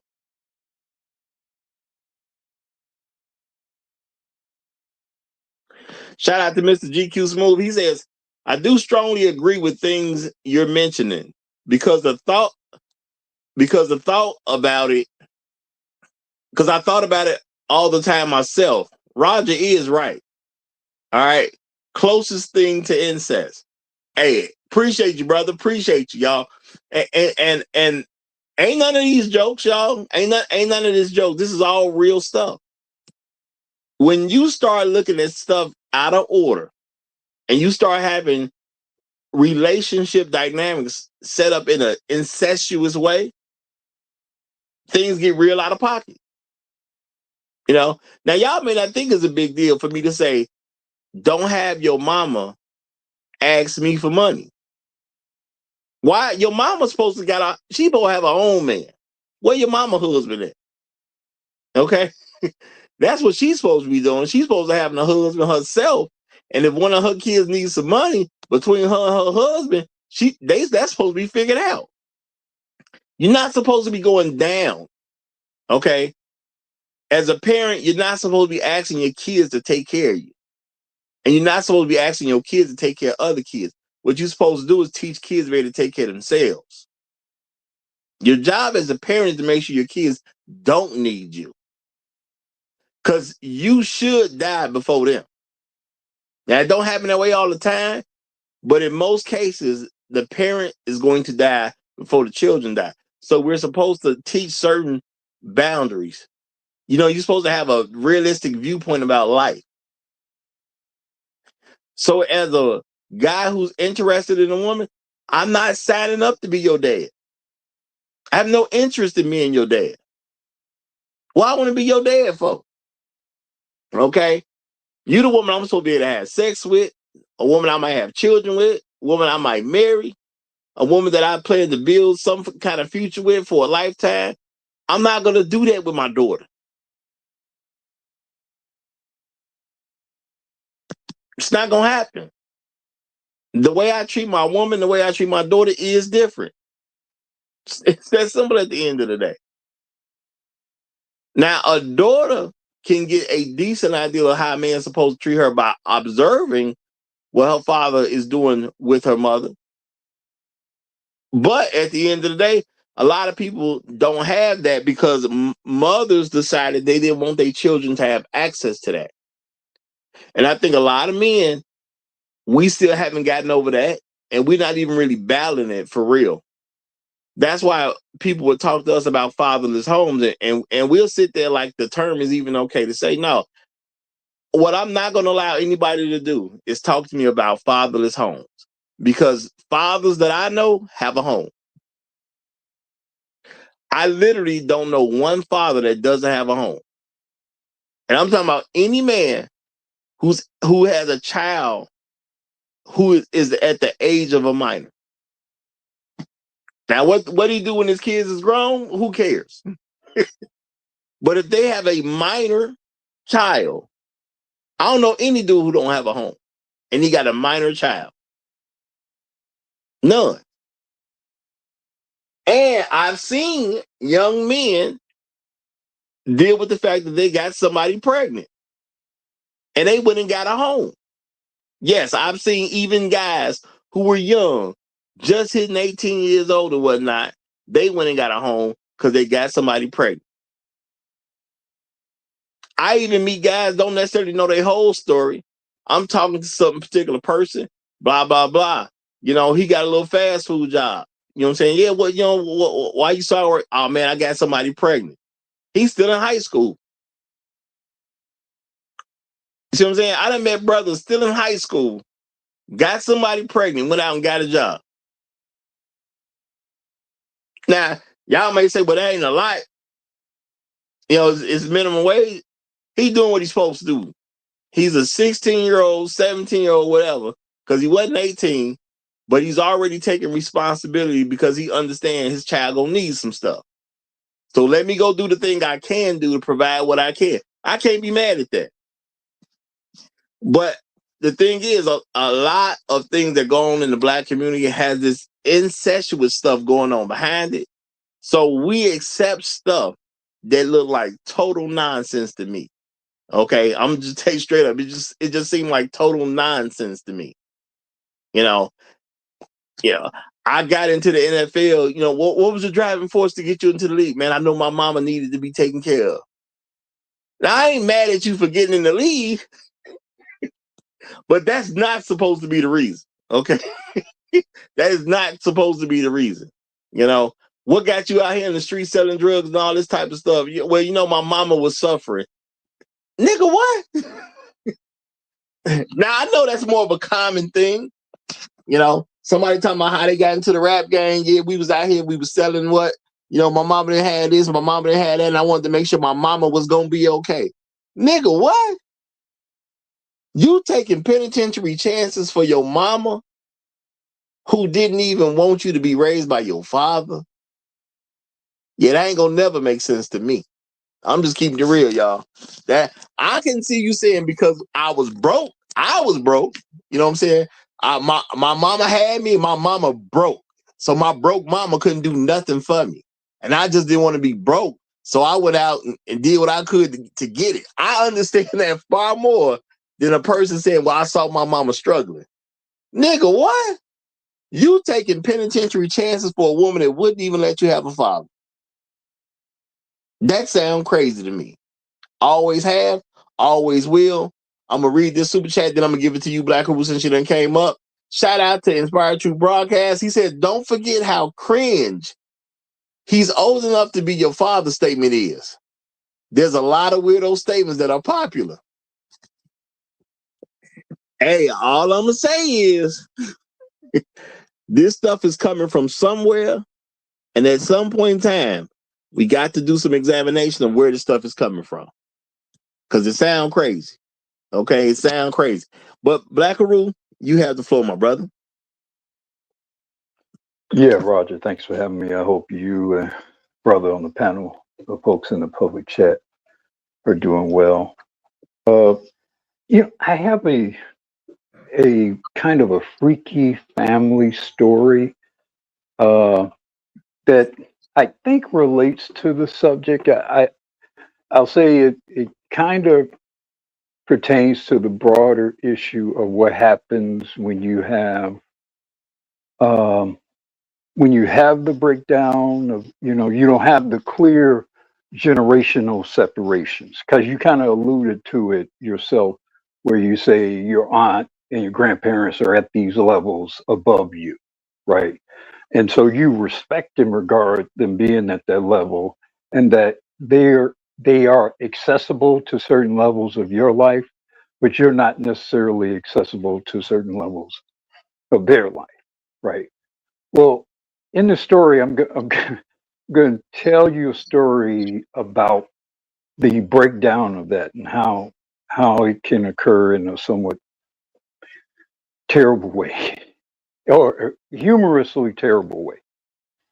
My mother had this friend who owned they owned a duplex house, and she had become friends with this woman um, at her church. Now, this woman uh, was um, younger than her, about 10 or so years or whatever, younger than her, right? So she invites this woman into the duplex. Now they live in the friend lives in the duplex with her family in an apartment in a fairly big building. So the apartments have like 3 or 4 bedrooms and it's kind of big in the city, right? So now they're friends over a period of time. The friend has a son, a daughter, and a younger son. So they're friends over time. They're friends over time. 10 years or so go by. Um, the son grows up. Well, the kids grow up. Like I say, at some point she rents the apartment. She rents her apartment to the younger friend. The son grows up, and the son is apparently a swordsman, like apparently big time Dicksman, right? I mean, to the point where he moves into the basement of this building and is like running hose through all the time, like in and out, in and out, in and out, right? And the friend knows what's going on and gets turned onto it and starts fucking her son. Starts fucking her son, right? So she's fucking the son, fucking the son. The son's young still, like 17, 18, 19, right? Young, right? Dude does an audio recording of him fucking this woman. Okay. I mean, and apparently he tore it down. I mean, we talking screaming his name, all kinds of shit. Like apparently he stomped a hole in the back end of it, apparently. Right. You see, I'm gonna show And the this to my kids friend. and to just give you some impression, the kid, even at that time is like about 6'5", 6'6", basketball D1 type. So you can just kind of visualize the physicality here, right? Big man on campus kind of dude. So he tears it down. She's screaming his name, everything on this audio tape, right? This fool sharing the tape, his younger sister got a hold of the tape and gave it to his mother. So now his mother is hearing his friend get towed down by her own son, her teenage son. I mean, and it was bad. Like it was like, oh my God, screaming. I mean, just like, I mean, the whole deal, right? So, okay, so the mother listens to the tape, hearing her friend get towed up by her son. They have a big fight about it. She feel violated. You don't have sex with my son in my house. All this you saw, and the worst part about it is she had seen this boy grow up. She saw him grow up. It wasn't like just some guy come out of nowhere, and some big kid come out, strapping dude come out of nowhere, and she just get turned on. She saw him grow up. But like, I think they had been friends for like 8 years or whatever, so she saw him come up from a kid. And it created it, of course, it just destroyed their relationship, and it affected other people's relationships who were friends and family of theirs on all sides of the issue. And like everywhere eventually the woman had to leave the church, and obviously she kicked her out of her house. Now this was a while back, so black people didn't do really as much sort of reporting of that kind of stuff to like the police. And I guess he was a boy, so it was kind of viewed somewhat differently, at least back then. But it's interesting. Um, it's interesting the things you recall. I had kind of forgotten about that until you broached this subject of the freaky family. And there was a thing, even years and years after it happened, like maybe even decades after, it still was an estrangement or created a kind of estrangement between my wife's friend and her son. Like even to the point in which my mother's friend, eventually died. And I think it was because she kind of viewed the woman almost like a sister or a relative. So, it was almost like, my son's having, it was a complete and total violation of their, relationship. And it kind of speaks to this problem we see where you have all these women, because this woman, she had children, she had never married, you know, and I think she had three children, and all three of the children had different fathers, which was probably part of the reason why maybe my mother's friend should have never gotten involved with her to begin with, maybe in hindsight. Even Mhm. though she seemed like a nice person, I knew her a little bit. I didn't really know that much about her. I knew her a little bit. She presented herself very well. She was a beautiful woman, uh, big old, fine red bone type, so to speak. Uh, so she was a beautiful woman. So she always kind of encouraged a certain level of attention and adoration, I guess, to some degree. But yeah, I mean the freaky family things that can occur, particularly in the black community, because you have so many women uh, not only alone but have never really settled in the proper order of things. See, when you marry and then you have children together, and then they have children, they have friends, and things kind of go in a certain order in terms of generations and that thing. But when people don't marry, they're always sort of in the mix of mating or attracting attention or whatever. Uh, it does increase the chance that weird stuff can happen improperly across generations. And that's why you do have a lot of this son husbandry or all this kind of stuff that's going on, especially amongst black people today. So I I hope I didn't take up too much time explaining the story. I thought it just might help to kind of give some perspective of how dangerous this sort of freaky family stuff can be amongst black folks. I think that hit the nail on the head, because when you grow up in a sensible family, and then there's family friends, because there's people who are supposed to be family friends, and if somebody's around you that much, that's supposed to be Auntie Jackie. You know what I'm saying? So yeah, you ain't supposed to go have Yeah, sex with yeah. Auntie Jackie. Which she was effectively was that. She was effectively was that because, like I said, she met this dude when he was maybe 9 years old, something like that.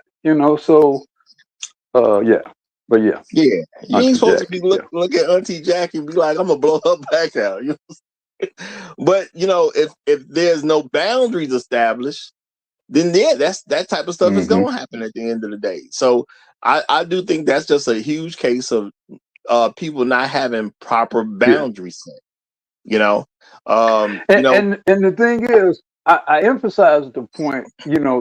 It wasn't just that they had sex. I mean, he apparently he killed it, and the woman heard it, right? So it kind of put in her head what happened.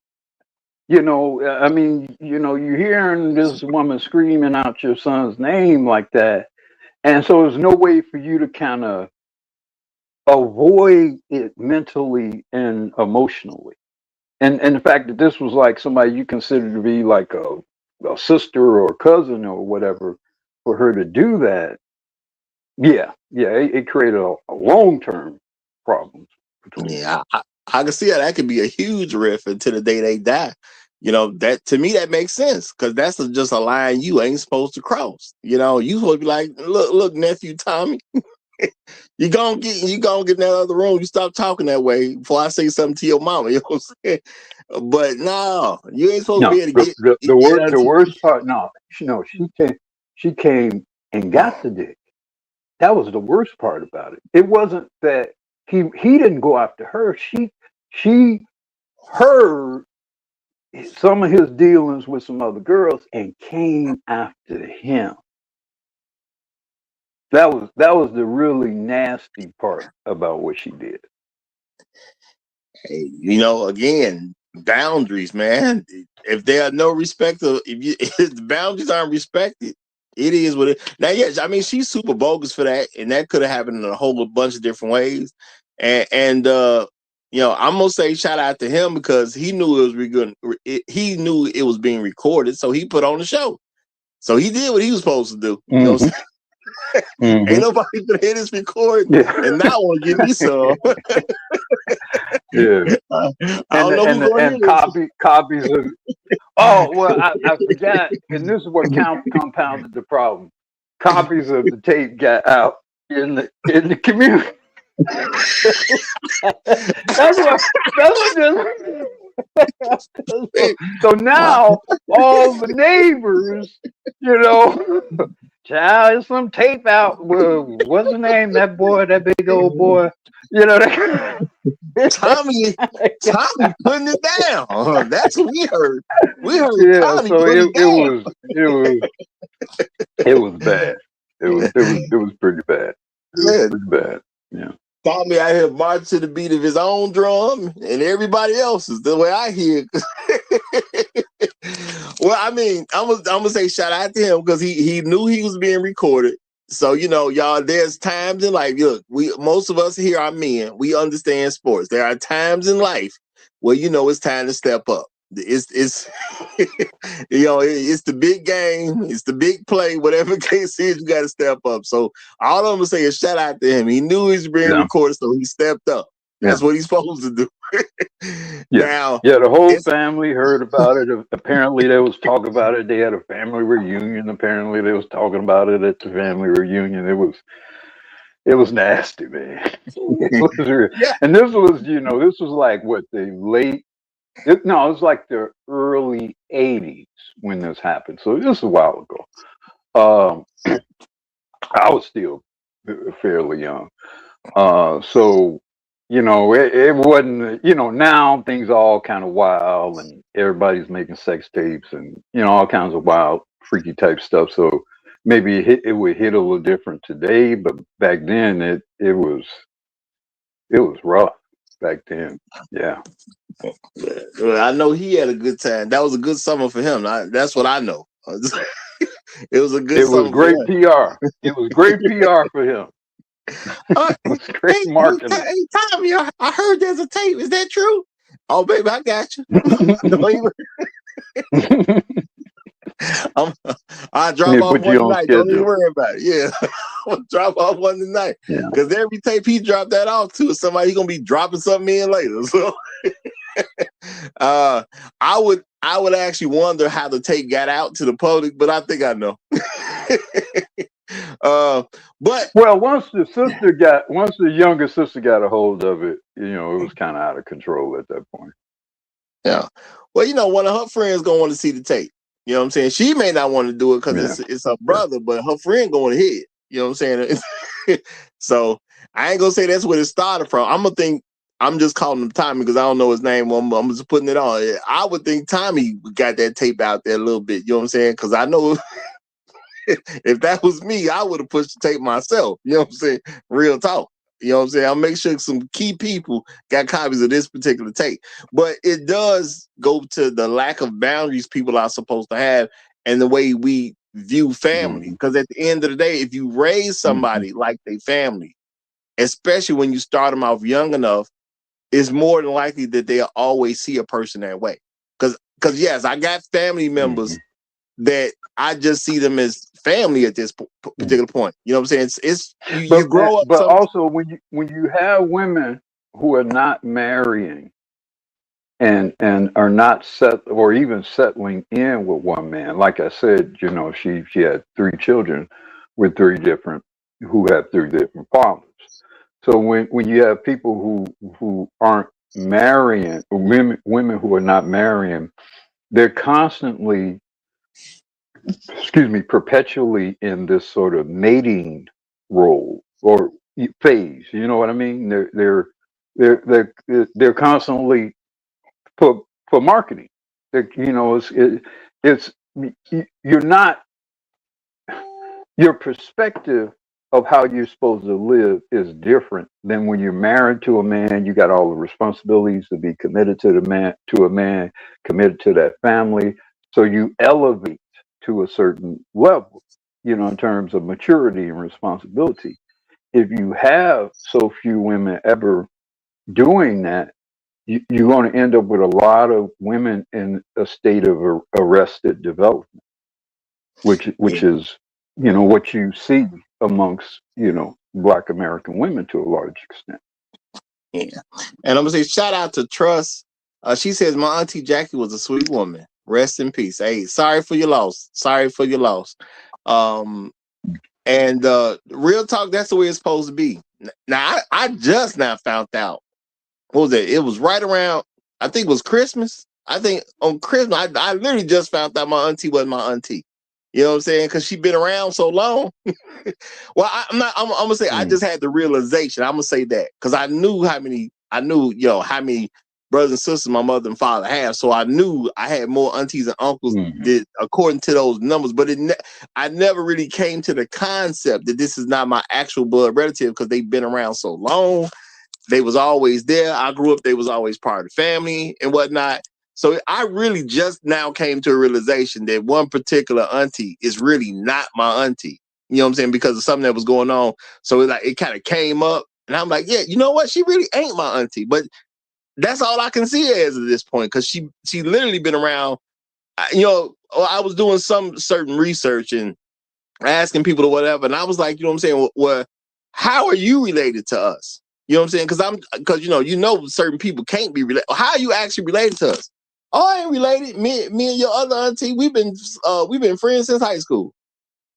Oh, that's okay. See, now I got a whole different kind of relationship with her and her children and all that because she friends with my auntie. So I've always seen her in that auntie role, and I've always seen her children as my cousins. So there's a certain respect that we're gonna keep from each other. But then there was also men involved too. You didn't have a bunch of just random women. There's always been some men. These are married women. And I've said time and time again, y'all, as I came up, I've been around a bunch of married people. My parents was married for a good period of time. And my aunties and uncles were pretty much married as well. I got cousins that's been married almost as long as I've been alive. You know what I'm saying? So like, I don't have no issue about talking to married people. And that's why I've said when women, there's only a couple women I give exceptions to. I don't even really want to hear from a woman who ain't been married at least 30 years. Because I'd be wondering what they own. You know what I'm saying? If you ain't really put in 30 years of marriage, I ain't saying you ain't got no good answers, but I don't look to run to you for the answers. I'll say that. I ain't going to look to you for the answers, if you ain't been married at least 30 years, because women have these certain concepts and they view the world very differently than men do. And I think what has been happening to us is because of certain languages, they've been softening us up to a lot of different things because they want us to get into these incestuous type of relationships that they have. To me, a lot of people, they still think it's kind of a crazy thing because I see Black women as encouraging their daughters to have sex with men that they ain't supposed to be having with. Meaning they got a 14-year-old girl, but they want that 14-year-old girl to be with a 25-year-old man. And a lot of people deny this and say, well, that's wrong. Well, it's only wrong because if the two get caught, the man will get in trouble for legal purposes, but the girl is not gonna get in trouble because mama wanted her to do that anyway. And people say, well, no, ain't no mama gonna do that to her. No, yes, she is, because mama don't want to take care of her. She successfully got her dad out the picture. So now another man needs to pay for her kid. And when you really think about it, what women pay for their children?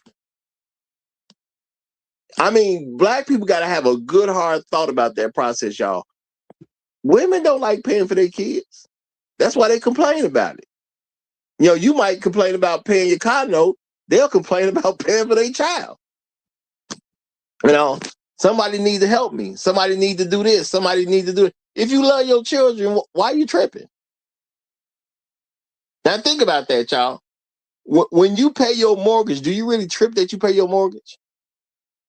Do you really trip that you pay your car note?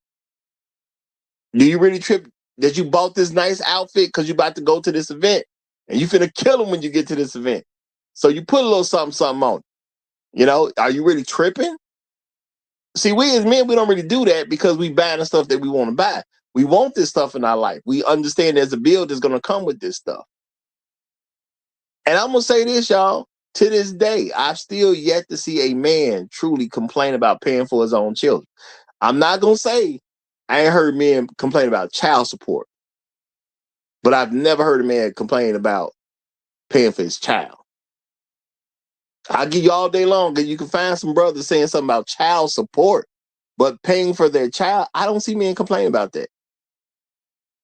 They understand that just come with the territory. They don't even have no issue with it.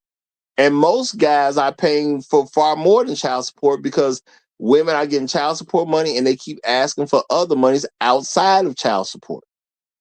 So I don't really see this men having a problem with these issues, you know. But I think black women want us to be involved with these incestuous type of relationships because it gets us to accept roles that we're not supposed to accept. Meaning I'm supposed to do extra for her because she got a story about how something was traumatic to her when she was a teenager. And because she still has that story, I'm supposed to pay the price for it the rest of my life, even though I'm not her father. So she got to keep me thinking that this incestuous mindset is okay. Because if I ever grow up and say I don't want to participate in incest, then I don't see her issues that she had when she was growing up as my responsibility to fix. I'm going to see it as her responsibility to fix. Or if you got a problem with some particular member of your family, I'm going to say you need to address that family member and y'all need to get that fixed. Which is what I do, which is why it's very hard. I'm going to tell you, it's very hard for women to be with me because the way I see life, you know, it's hard for them to get past all this different stuff with me. And my thing is, look, I'm not gonna play. I'm just not compatible with you at the end of the day. This is the real me. You got to get past your issues to be with a man like me. I ain't even claiming I'm the best man. I'm just saying there's certain issues people have that I'm not gonna deal with it. I'm not gonna deal with your traumatic experience that you had when you was a kid, nor if it was happening in your adult life because it's not my problem. I think you need to fix your own problems. And then you come to me when you're already good. That's the way I see life. Now, shout out to Yogami. Appreciate you, my brother. Appreciate you. And thank you for the 57-cent Trail Bentley tax. Yogami says, as a mentor once said, when women stay alone for too long, they develop vices. Well, what is there to do? Once a woman has graduated high school, what is she really going to do besides messing up her situation that she would have with her future husband? What else she gonna Yeah. do? Well, I mean, her whole physicality is designed to conceive, carry, birth, and raise children. You know, her whole physicality is set around that. So if she don't marry, that physicality still prevails. And it's because you're not married, because she's not married, now she's not committed to a man. Now all these weird sort of adjustments and accommodations have to be made in lieu of there being a husband and then children and then family and responsibility. And absent any major compulsions to the contrary, is going to get the behavior is going to get very convenient to the fact that you have a toy that half of all the other human beings on earth want to play with. I mean, just think of it from that perspective and how corruptive that is likely to be. Beyond just the how you think of it morally, just think of it. Yeah, you got the toy, and everywhere you go, half of everybody you encounter really want to play with your toy. It's gonna cause some problems, and that's what you got. So many black women, in particular, they're trying to cut deals on to what degree they're going to benefit from somebody playing with their toys. Mm-hmm.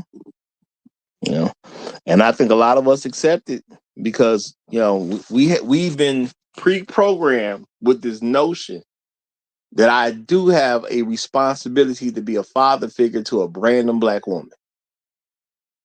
Now, I'm not saying you can't be a father figure. I don't tell men what they supposed to do. But if you're going to do that to a person, you're supposed to be with some young person that you're not having sex with and be some actual kind of mentor or something. But why are you trying to be a father figure to somebody you want to have sex with? It don't make no sense to me at all. Never has. I'm pretty sure it never will. But I'm gonna give the mic. We got another distinguished brother coming up. Cox and Jack, aka Hose and Heat, it has arrived. So we gonna give it over to Cox and Jack. You got the floor, my brother. Hello, gentlemen. Hope everyone is doing well. Interesting topic. And I've been saying this for quite a while now that black women and women, American women in general lately, according to social media, are asking to bang their father because they're asking you to keep them in check like a father. They're asking you for pay for their upkeep like a father. And then on top of that, they're asking you to be the man in a relationship and to fix their childhood. They're asking you to fix their childhood, right? And they'll say things like, I deserve it. But at the end of the day, it's incestuous. I'm here to be the husband, or I'm here to be the Pookie. I'm not here to be the Pookie father or the husband / father, baby. Right? And the father responsibility was up to your mother because she decided not to swallow you, but to let you what's the proper word? Grow in the coochie, I guess, lack of a better term. And so now you're looking for a man to make up for all the years you didn't have a father. Because I mean, I'm serious. When a woman has a father, that void doesn't go away. That void doesn't go away, and that's why she looks to you to pay for the wedding. Well, I mean, that's the father's honor, right? That's the father's honor. That's not the groom's burden. So, at the end of the day, we're getting these types of degenerate and derelict interactions because at the end of the day, the the foundation is horrible. The foundation is horrible because at the end of the day, and hey, and using toys and stuff like that, man, hey, I'm all about it. I'm all about it. Snorting cocaine off of some tits and put a finger up a butthole, that's okay. But at the end of the day, we have to do it in decency and in order. Now pass the mic on that.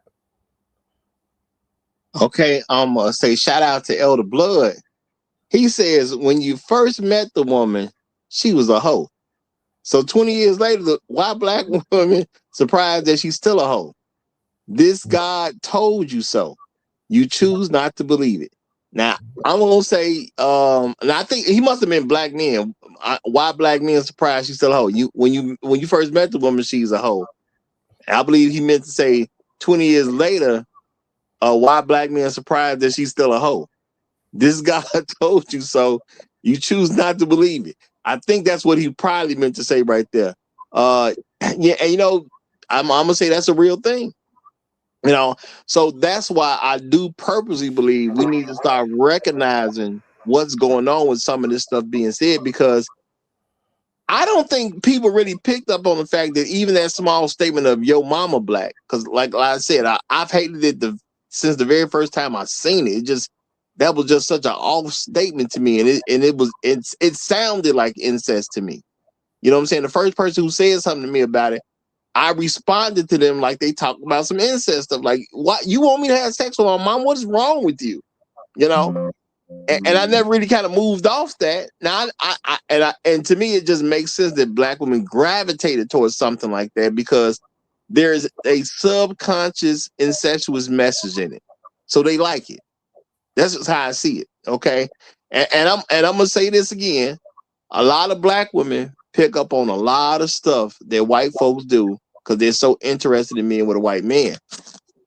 And y'all know, amongst black people anyway, white people's reputation when it comes to incest.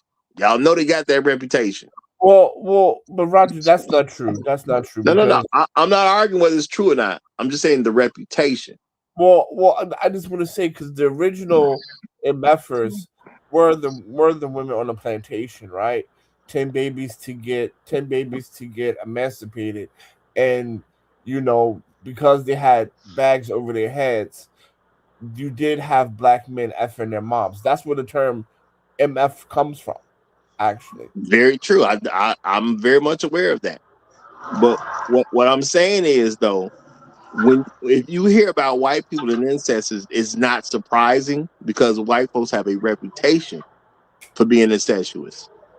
So Sure. I'm saying the reason that black women are pushing some of these incestuous ideas is because they desire to be with white men so much, and they bring those ideas and try to, kind of put what is the right word, proliferate it through the black community. Yeah. I think that's where it comes from. I think it's from the blood, right? When you do sick shit, when your grandparents or great grandparents or the people way back, it stays in the bloodstream, and the next generation gets taught through it on a DNA level. All right. Now I'm gonna say shout out to Floyd Thompson. Appreciate you, my brother. Appreciate you, my brother. And I appreciate the 57-cent Trail Bentley tax. He says, how about grandma who gets state money, pimping her 15-year-old granddaughter out to a 44-year-old deacon at the church? The high school sickle cell hoopster and a 25-year-old shoe salesman at the same time. Hashtag who's the pappy? Now, I'm going to say, y'all, this is a very real thing, too. Because if you grow up in a world where nonsense seems normal to you, and I do believe that happens to black folks, we grow up and we think nonsense is normal, and then we really have to become adults so we can actually identify some of the stuff that I was taught as a kid should have never been taught to me, period. You got to literally become an adult first so you can figure out what's really going on out here, how we should operate, because your mama has you on this programming, and we got to keep real. A lot of the programming works. That's why you got so many men who hate a man that they probably never even met, meaning their dad. How you hate the guy that you never met? Your mama been knowing this guy since she had sex with him. If you got a problem with your daddy, it's literally your mama's fault. Literally. Okay? You can say whatever you want to say about your dad. Well, no, I checked him in with my daddy. My daddy was a drug addict. Well, your mama had a baby with a drug addict. You don't see that as a problem? My daddy's an alcoholic. Well, your mama had a baby with an alcoholic. You don't see that as a problem? I mean, it's always your mama's fault when it comes down to it about who your father is. But you got to understand real life to accept an idea like that. I'm going to say my mother's biggest saving grace with me is because who my father is. If my father wasn't my father, my mother would probably make mistakes that I wouldn't let slide. It's because of who my father is that I can accept a mistake from her way easier. You know, and everybody's supposed to have that as a luxury. Everybody's supposed to have that as a luxury. And everybody could have that as a luxury if they mama would make a better decision when they decide who they're gonna have a baby with. And I'm saying when they decide who they're gonna have a baby with, because in our world, you do not have a baby that you do not want. No woman does that. Not in our world. We in America, it's 2026. Women are not having babies that they don't want. Now I'm gonna read this super chat and I'm gonna let Great Black Reset get up in here. Shout out to No Placeholder. Appreciate you, my brother. He says these white people got in their blood too, Sauce. I gotta respond to that. I gotta respond.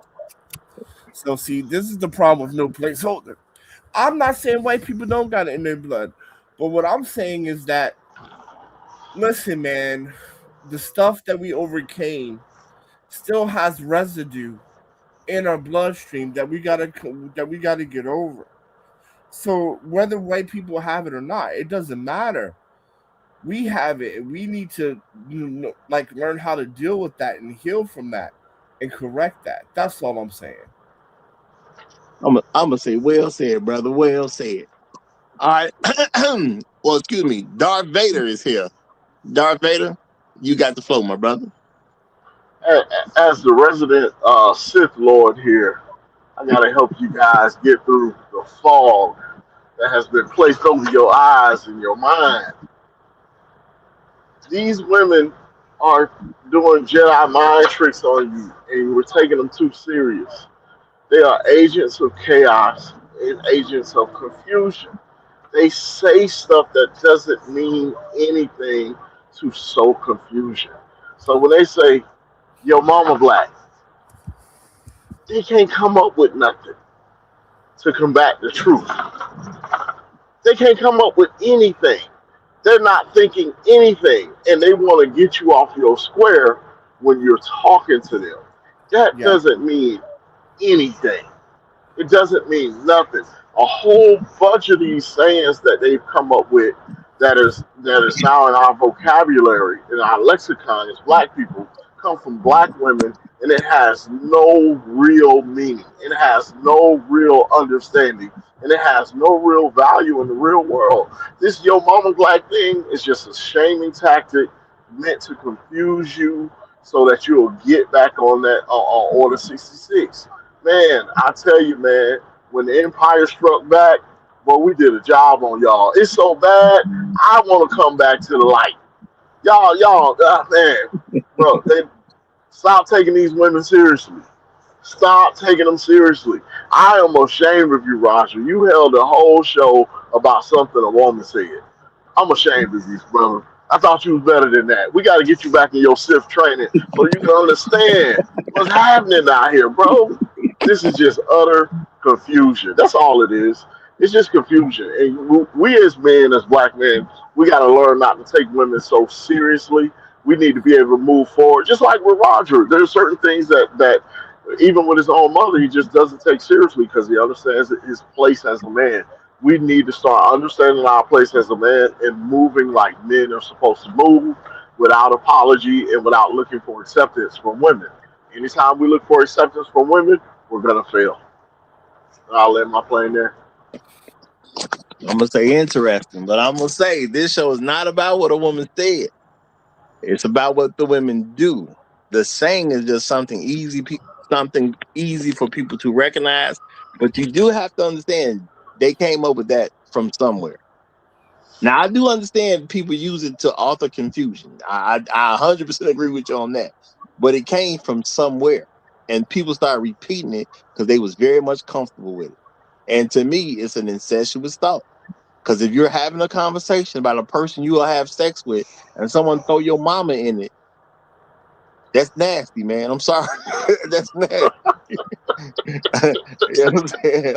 I'm sorry. I ain't gonna change my stance on that one. That's just nasty to me. Hey, nothing go confuse you like a nasty thought, bro. I agree they would use it for confusion, but bro, I remember the first time I said that, man, and I think it's Facebook because that was the first social media I ever got on. And somebody said, "Yo, mama black," when we was talking about women, and I had a bad reaction to that joke because that I was like, "Oh, you are nasty. You was disgusting." Like, I'm like, "Where the white people at? Y'all talking about is that y'all acting like this cool?" You know what I'm saying? Like people didn't even understand why I was going off so much. But man, that's just nasty to me. You don't bring my mama up, and I'm talking about sex. What is wrong with you? You know? But hey, that's just me Man, being Well, that a man that don't want to I have do sex with his think mom. that the notwithstanding the mother part of it, which obviously um, you know has a certain kind of weird aspect of it. Uh, you know, it is natural for men of all groups to reproduce with the women of their group. I mean that's evident in all available social science, and most notably recently the debate, the book, The Dating Divide, where it says all men of all groups have a preference for women of their same group first, before they consider other women generally. So, I mean, this whole your mama black thing obviously sounds a certain way, but the idea of black men specifically wanting to reproduce with black women, that is not at all unusual. It's really much on par with how all men think and feel, because men fundamentally want to replicate themselves, and the environment where you're more likely to replicate yourself is within your own group. If I have a child with a black woman, a son with a black woman, that son is probably more likely to look like me, for example, if I make that child with a black woman.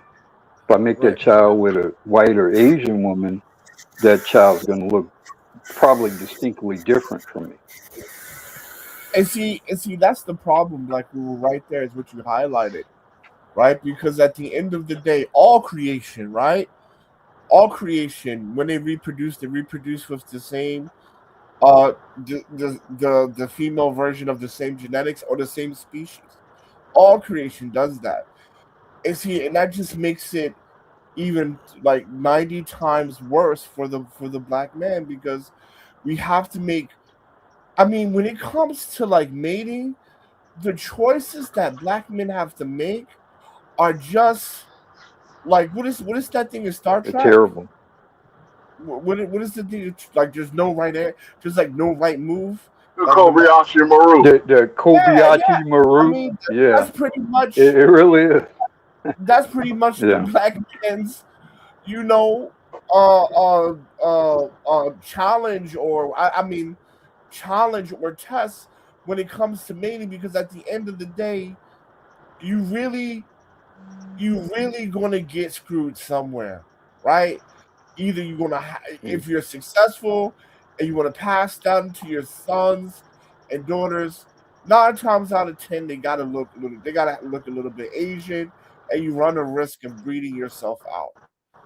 If you get someone that looks yeah. like you, not, And I think I you're I not gonna be think able in to, terms of genetic.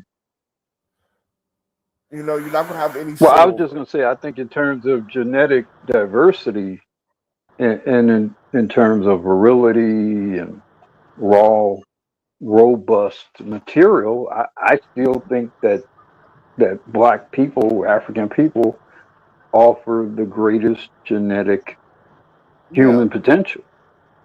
yeah, but I mean, And I mean that's the real dilemma. Yeah. that's gonna cost you, that's gonna cost you your rights. Yeah. It's gonna cost you some money. Yeah. That might Yeah. cost you your house.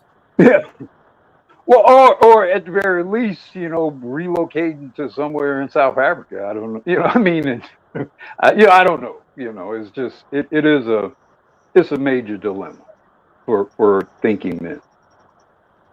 Yeah, so it's just yeah. Well, I'm gonna say that I think part of what we have an issue is that we just simply don't make women pick because people never told us to. We believe we're supposed to always be accommodating to the woman and whatever her issue is. You know, I can be your man, but I can't be your daddy. You know, you got to actually pick which one do you want. Do you want me to operate as if you my woman, or do you want me to operate as if I'm your father? Because those don't include the same packages. But as men, when you never make a woman pick, then she can always play with stuff, and it's always just gonna be more work for you because you're doing more work than one man was ever meant to do. You know, you got this whole thing about women complain about the 50-50 thing, right? But then if you pay all the bills, they still don't want to submit to you. So they don't want to submit when you doing 50-50, but they also don't want to submit when you doing 100-0. But the thing is, what relationship do you have? Are you in this quote unquote boyfriend girlfriend relationship? Are you in a husband and wife relationship? Or are you in a are you in a daddy daughter relationship? Because the only person I could ever really see Well, paying if 100% of you're the paying bill. 100%, if you're paying 100% and you're not master of their relationship, you're in a slave position. If you're paying 100% and ain't controlling, or at least don't have the final decision on everything, you're kind of in a form of at least indentured servant. You're in a position of servitude at the very least. You definitely in the pickle. Well, I'm saying for a woman's thought process is, who is the only female that they expect to be able to get away with something, and you as a man pay for 100%. They're thinking it's gonna be the daughter. The daughter is the only person who's gonna be able to get away with challenging a man on something and not doing what she was asked to do or not doing what she was told to do, and she's still gonna be okay after everything gets settled with. Only a daughter's really gonna be able to get away with that. So, what type of relationship is the woman trying to have with you? And I don't think a lot of men recognize that. I've literally addressed women about the fact that they're trying to have two different types of relationships with me. Now, it may not consciously be part of what they understand, but it's consciously something that I understand. So I address it, and I do address it like that. Like, hold on now, it's like you trying to be my daughter and you trying to be my woman at the same time. You can't be both of them. You have to pick which role you want to have. I make women pick stuff all the time. That's why I'm telling y'all, a lot of women have a problem being with a man like me because I'm gonna make her choose. I can't leave you in this unsecured or unknown territory where you just always in limbo about everything, where nothing is truly defined. Everything is just always abstract. I can't really do anything with a world like that. I need to have defined answers. I need to understand defined roles. I know if I handle my responsibilities, if I know what my responsibilities are. So if I don't know it, I can't really even hear you talk about what my responsibility was because I don't even know what they are. If I don't know what they are, then I did a great job. That's me. If you don't make me understand what my responsibilities are, then however I did them, I did a fantastic job. That's the only conclusion I can come to. I don't come to a conclusion like I messed up or I'm wrong because I didn't do enough. If you didn't ask me to do it, then I did enough. It's that simple. Now, I'm not saying I won't go above and beyond sometimes based on a particular situation. What I'm telling you is I don't accept criticism from anybody trying to tell me I didn't do enough if you never define what you asked me to do. I just don't even accept it. It's a nonsense thing to me. But I think black men don't really take it that way because we weren't taught to make people define things. We weren't taught to be an actual leader. And we weren't taught to understand who your followers are and what job roles that have been assigned to them. And we definitely ain't been taught to assign them no job role. so women can play with all type of relationships and be in this incestual stuff when they feel like it and come out when they don't. Now, shout out to Landon. Landon says black men might have to accept the increasing inevitability of a light-skinned, wavy-haired version of themselves that speaks, what's this, Tagalog or Spanish. I know. Tagalog. What's that? What's the word? Tagalog. Tagalog. Okay, yeah, I'm Yeah, not from familiar the with that. Is that. Philippines. Yeah, I was just gonna say it must be a Filipino language. Yeah. Okay. Well, at least I guess right. Well, you know what? That might be what we have to have, but at the end of the day, we gotta accept that that's okay. You know, because as a leader, you're supposed to be able to pick who your troops are. You know. Now, if you got another leader that assigned you a troop, that's a different thing. But if then nobody assigned you a troop, you supposed to pick who the troops are. So at the end of the day, if somebody say your mama black, what that supposed to mean? My mama don't assign my troops. The best you can claim is my father can assign me troops. Because if me and not the leaders, how is my mama picking my troops? That don't make sense no kind of way either. No. So my thing is just that we as men, we have these worlds that we live in. People are always trying to hold us to task for all these different worlds that we're supposed to live in. But we do give women a whole lot of room to be in multiple worlds, which means they get to put multiple worlds' responsibilities on you.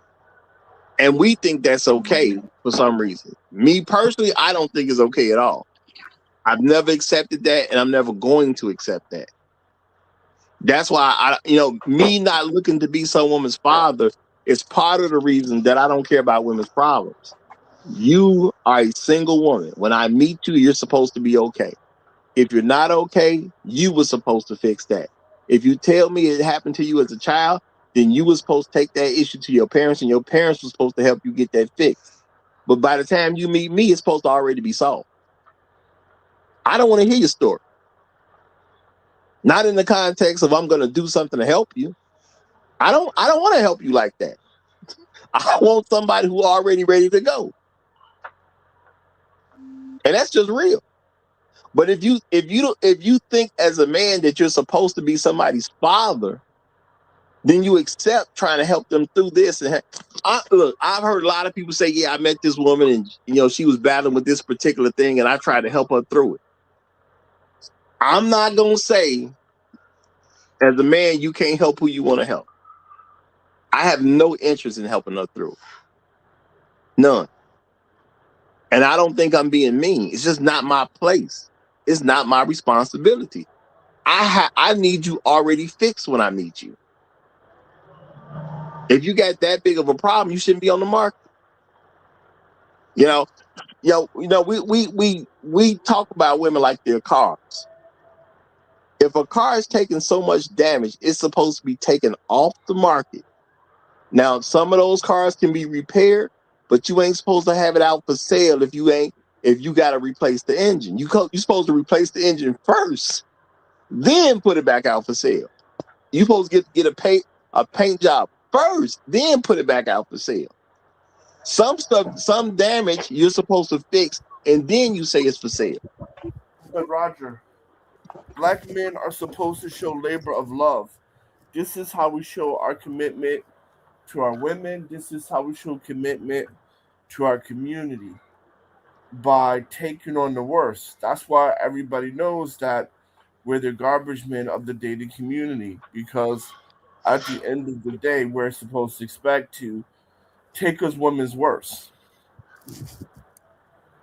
Yeah, that always sounded strange to me. I'm just be straight up.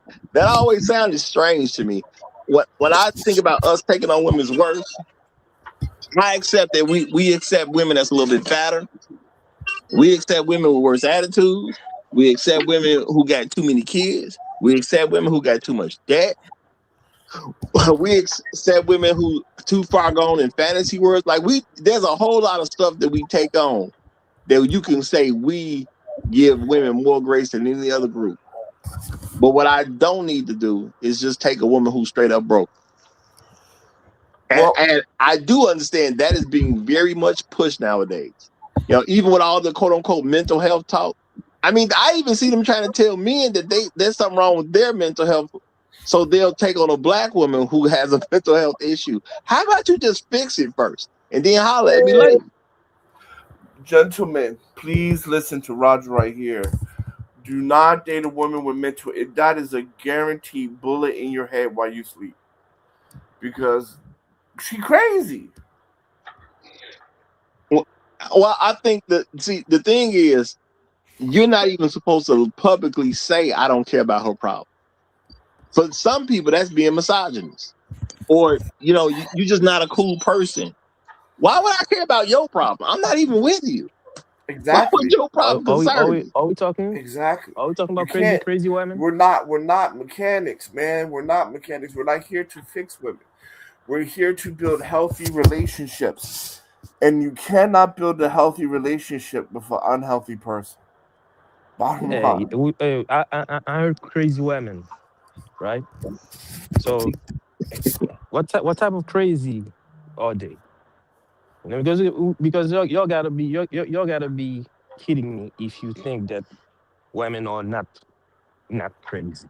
All of them No, are what crazy. we're talking about is like It mental depends. health. It depends. It depends on what type of crazy. Might No, cheat we're on you talking about crazy. we're talking about Might kill you actual crazy. crazy. But we're talking about diagnosed therapists on medication type stuff. Yeah, and shout out to No Placeholder. Appreciate the super chat. He says some of these cars got damaged frames. That's a no go. And I'm gonna say, yeah, when you supposed to fix that car before you try to sell it to me.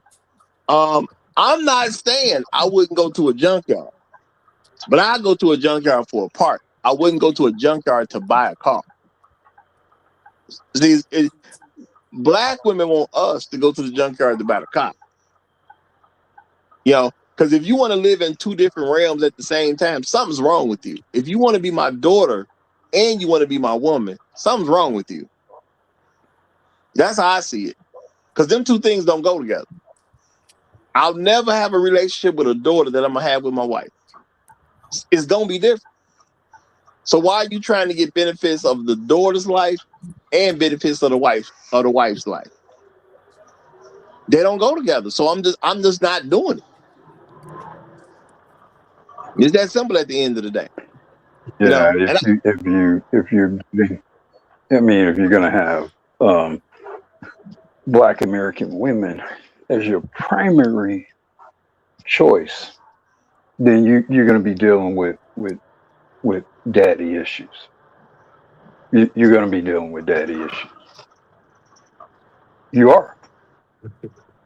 Tell In them, America, tell them Negroes over. you're gonna be dealing you're gonna be dealing with daddy issues, and it's just the degree to which you have to deal with them and how manageable they are, because in some cases they will be manageable. In some cases they won't be. I had to deal with daddy issues. My wife, father died when she was very young and left a lot of unresolved daddy issues. Now, they were different from the kind of daddy issues that those who never knew their father um, and don't even know what a father is or what a father is supposed to do. I was blessed in the sense that my wife has a default regard for the position of a father, even probably even more so than she did to some degree for her mother. And so, to a degree, I was able to actually, in some cases, able to use that to my advantage, and not only in dealing with her, but dealing with how we raised our children, and both through her, but then also directly to the children, because there was a default respect and regard and appreciation for the position of father it helped in a lot of ways. But you're going to be dealing in America where black people, less than 30% or whatever marriage, you're going to be dealing with daddy issues if you're going to deal mostly or exclusively with black women. You are going to be dealing with daddy issues. It's just a matter of how manageable that situation is or those situations are. All right. Usual Business has decided to join us. So, Usual Business, you got the flow. Can y'all hear me? I just want to know that they're known first before putting on Yes, my sir. headset. We hear you. Mine's about when it comes to of you like the emotional insights that black women like try to put on to like their children, uh, the house, so forth and so on. Right. This all stems from the simple fact that they are unable to attract the actual mate. The stances that they take. So they always try to imprint different things onto their children or imprint different false notions of chivalry and all these other things into their children. I don't know if people saw like the little small video of the black boy being told, don't hit women and this sort of stuff. And these little vain little ways to uh, father that they quote unquote didn't have that their mother should have gave them. Because like I hate to say it, because your mama hated you and didn't want to raise you with your father because she had her own issues. It's not necessarily the men of this era of you want to ultimately fix that problem. So these young men figure that out quickly enough and fast enough to tell them the proper direction.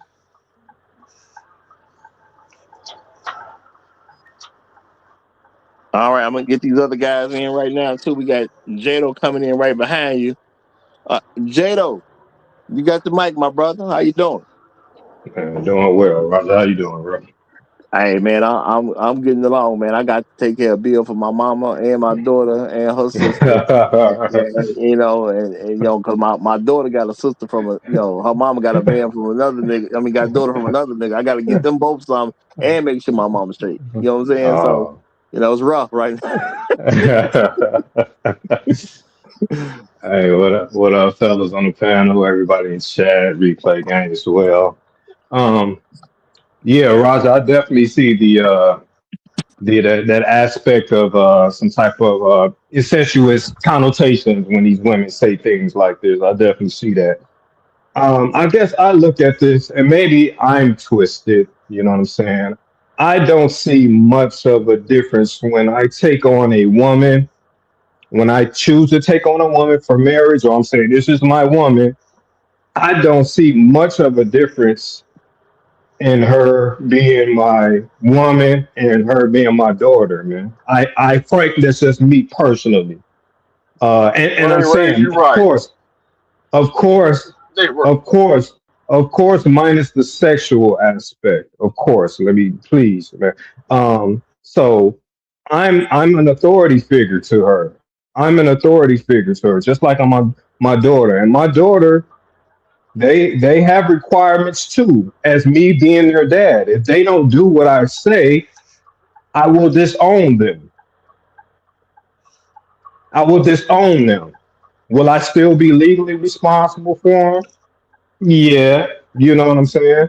But I would disown them. I would say I would detach from them emotionally and all that other stuff. So whatever I'm not legally bound to, they get nothing else, man. They have requirements too, same as a wife. You know what I'm saying? Again, minus the sexual stuff or whatever. So that's just kind of how I look at it or whatever.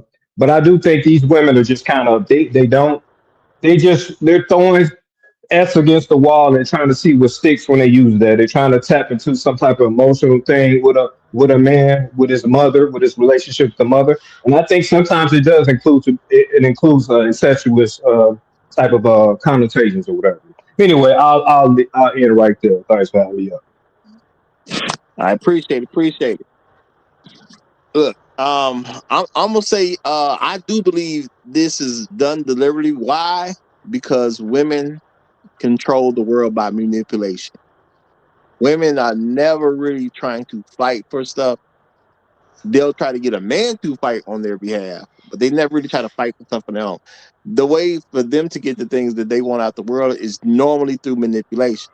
And I'm not saying it like I'm not even saying it as a negative term. I'm saying that is just a practice that they do. They manipulate men to get the things that they want. So this incestuous stuff that they use on black men, I just take it as just more manipulation to get stuff they want done. You tell me this stuff, so I'll feel responsible about people I'm not supposed to feel responsible for. You tell me this, so I will unnecessarily care about a woman, and I'll give her money out my own pocket. Now, I live in America. I don't need to give any woman no money out of my pocket. We got so many systems to help women, even if they got children with them. It just doesn't make sense for me to take money out of my pocket and hand it over to some woman because she quote unquote struggled. It don't even make sense. And that's why I stopped doing it. Real talk. You know, we've been up here, we done discussed all these different things women have access to, whether they have children or no kids. I mean, whether they have children or no children at all. They already take money from us from, when you pay your taxes, however you pay them. If you go to work, they're going to take it out your paycheck. If you own the business, they're going to take it when you pay at the end of the year. They're going to take the money. They're going to give it to the women. To me, there is no need for me to go in my pocket and hand something to a woman at this point. And I just refuse to do so. I don't even have the fact that I won't give it to them. Women that ask me for something, and I just tell them I ain't going to give it to you. You know, a lot of folks just say I ain't got it. I don't even say I ain't got it. I just tell them I ain't going to give it to you. You mean you're not going to help me? Nope. You mean you can afford to help me and you telling me you just not going to help? Exactly. I don't have any reason to give you anything. If you wanted to be straight, you could do all the different things men can do to be straight, or you could just go get a husband. So why would I go in my pocket and give you anything? You can tell me you hungry and all that type of stuff. And normally I do have a belief about feeding people, but I won't even feed the women no more. I'm done. Well, I'm hungry. Can you just buy me some chicken? Nope. It ain't that serious for you. A man, I still do it for because a man, he might be dealing with some stuff or whatever, and he don't have access to the stuff that women have available to them. Women just got access to way too much stuff. I ain't giving them nothing. They're getting enough. If what we already given them won't solve their problem, then it can't be solved. That's just how I look at it. Shout out to the Nice Place. He said, I missed this one. I missed this one from the start. Long live habitual line steppers. You know what? I'm gonna say at the Nice Place where we're done, man, go back and listen to the beginning. Okay, because it was a fire show, especially the first half. I'm gonna tell you that. A whole lot of that first half was just me. It was fire. I'm telling you, you need that stuff. I love and appreciate my guests, but I'm just saying that first half was cooking. But no, anybody who did catch it from the beginning, you really should go because I don't want y'all to miss some of the stuff that I actually said at the beginning part of that show. It should open your eyes up to a lot of different scenarios and give us an understanding of why we're doing the things that we're doing. Because I think we need to actually stop if we want to actually have some improvement. At the end of the day, why would I give any woman at this point any money out of my own pocket? I'm not saying that to be mean. I'm not even saying that to laugh at women or make a joke. I'm asking as black men a realistic question. Why would you go in your pocket and give a woman anything at this point? They're already getting these tax dollars. They already got shelters. They already got places to go get food. Even if they have children, it's places that'll put them up and their children up. Okay? If they simply have a baby, they can go to the system, get an apartment. They can get they got these I don't know how it all works for sure. They get these cash allowances, they get food stamps. Let you not take care of your child, nigga, you going to jail. You just went from black man to nigga that fast. You going to jail. And now they suspending people's license on a regular basis.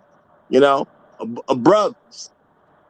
You trying to go to work and you can't get to work because you ain't got no license to get in your own car and drive to the job. And don't let you have a job where you got to drive on your job.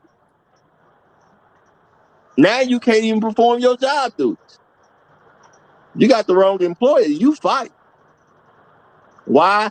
Because you cannot perform your job duties. That ain't the company fault.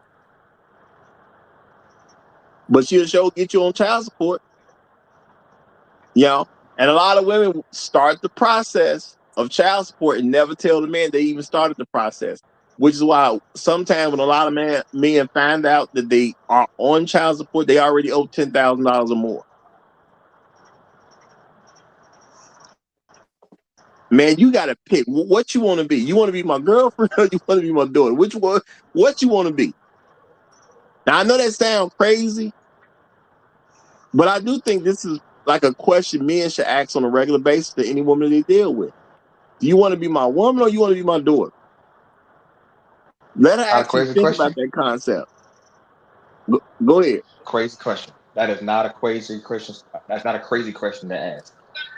Today, you have women literally saying, I want you to take care of me, feed me, do whatever, but I want you to also buy me a separate house and live in it separately. We do something occasionally. Girl, you almost living like a daughter in my house at this point. Nah, man. They want to come in the house. Don't provide anything. Don't want to cook. They don't want to clean. They just want you to be in your house and just stay in there. At that point, that's a child. Hey, but maybe I'm twisted, man. That's not a child either. A child has requirements too. They have the duties and obligations too. No, I mean they including no, I mean a daughters. baby. Yeah. No, my bad. I mean a baby. I mean, of course, minus the infant or toddler, right? Of course. That's what I'm saying. They want to be babies. You have total dominion over a baby. Over a baby, you have total dominion over a baby. That's not a relationship that you have with a woman. You determine whether that baby eat. Right. That's why that doesn't whether count. that baby survive. Right. Absolutely. Yeah. That's why they don't count. We say minus babies and toddlers.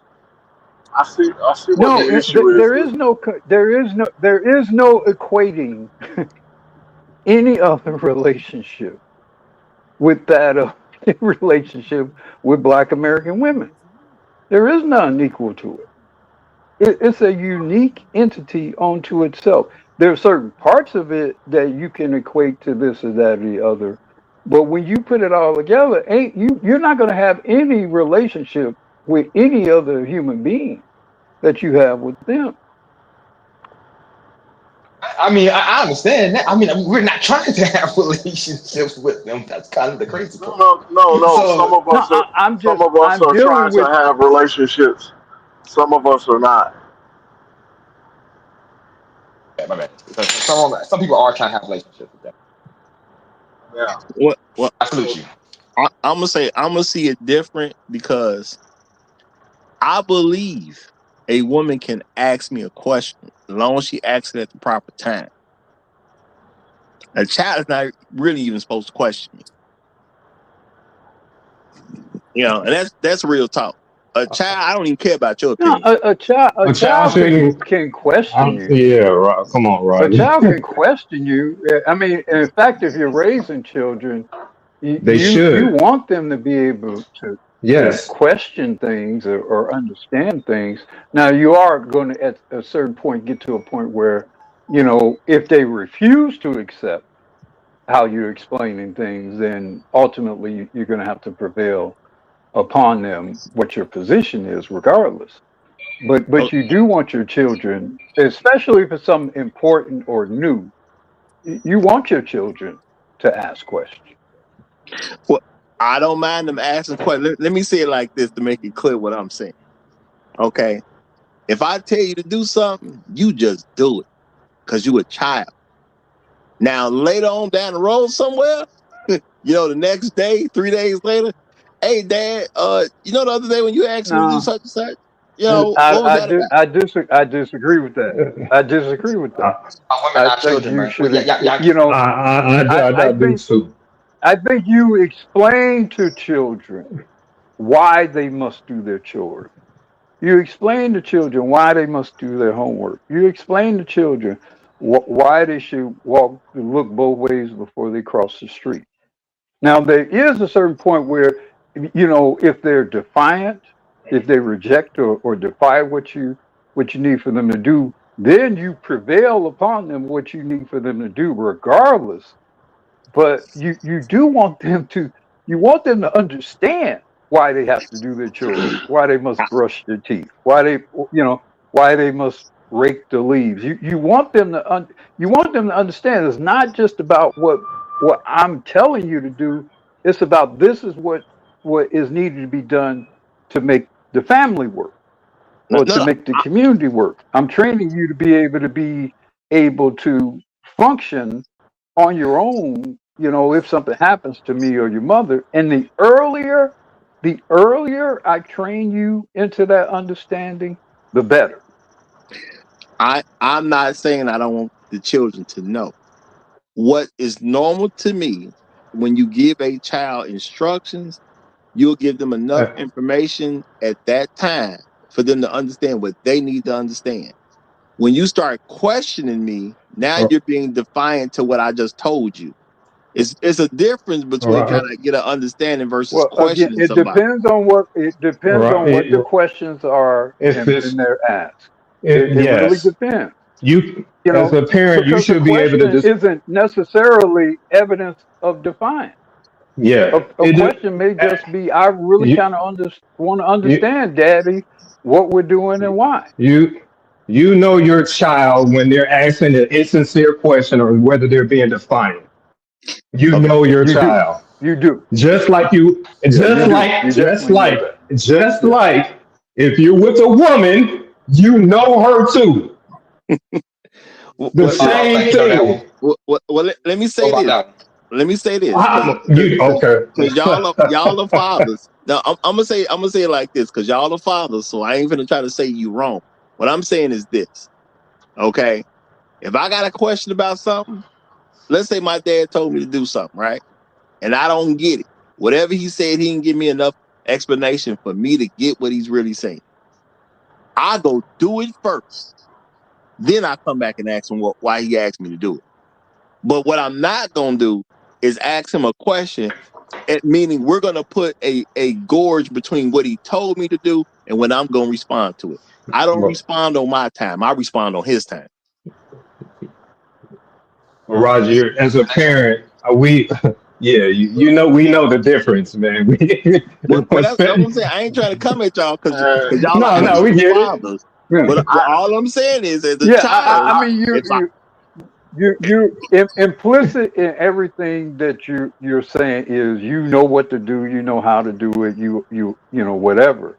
But typically, as an actual parent, I didn't, and maybe because I had daughters exclusively, maybe if I had sons, I would have behaved differently. I don't know. I should make that conceit. Um, but I never did not want to explain things to them.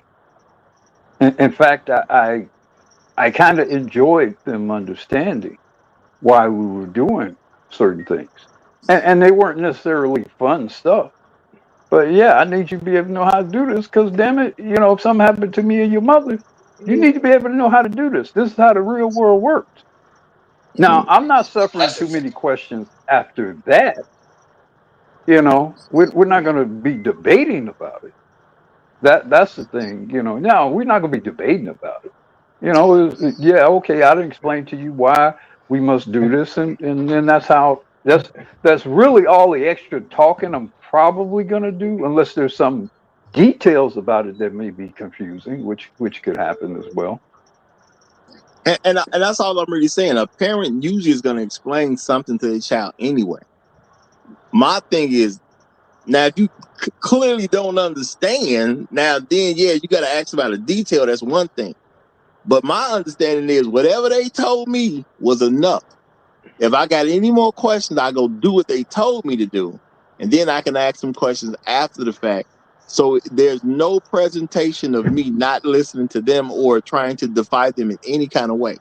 No, I'm not going to present myself as that. I'm going to go do it first. And then I'm going to say, hey, Dad, I didn't really understand why you told me what was this about. And then, now I can't say how y'all live, but I have heard people say, because I told you. In my world, that's enough information. Yeah. Okay. Hey, Yeah, and Roger, I don't. yeah, To that me, I don't consider that to be an optimal approach to raising children. but I I mean it understand it, all but I think yeah. it all depends on the Go context ahead. of the situation. So yeah, and there's going to be times where it's all about context, man. There's going to be sometimes in cases where I know I gave directions to my daughters or my children or whatever, and I know they should be following through with that without any question. But sometimes it might be something they may have a sincere Well, question now about. look. Let's be real. Let's be real. Some of the old ways, in hindsight, are not the best ways, or not Yes, the optimal ways. yes. And certain things that my mother or my grandmother did, that shit don't work today. Or you got to do it a different kind of way. So look, I'm all for obviously parental control, and yeah, I don't, maybe I was blessed, or maybe because we explained things, we talked a lot to our children. In fact, people often complimented how effectively our children communicate. My youngest daughter, she makes money, she makes a living writing shit, and reading shit. She's writing books, So I'm from an environment where we do a lot of talking. We're not, we don't do a lot of dictation per se, unless we have to. We are more likely to explain and provide evidence and provide perspective. I think that has worked well. Now, like I say, I will concede, if I had sons, my approach might have been different. I might have been gruffer or more direct, or more. Yeah, I mean, I might have been. I'll concede that. Well, no, I might have been I'm, a little I'm, different in that regard. I'm just trying to Yeah. get y'all to see that. What I'm saying is, when a parent presents something new, it usually comes with an explanation already. Therefore, there's really no reason for a child to question the parent. It's something, if you didn't understand what they said, you didn't hear what they said, that's different. But if you're questioning them as if you need approval to do what they told you to do, now you're out of pocket as a child. That's what I'm saying. If they're giving you something new, they're gonna explain to you certain stuff so you to do the new thing that they just I presented I to you. I have had situations where I've had my children doing stuff, and then they got in where they wanted to understand why they were doing it. And sometimes that comes as they age, and their understanding grows. So now they want to, mature. So they want to better understand why they're doing what they're doing. And all I'm saying is a child is never supposed to present it as if they need to approve why they're doing it. Fundamentally, I'm doing it because my parent told me to do it.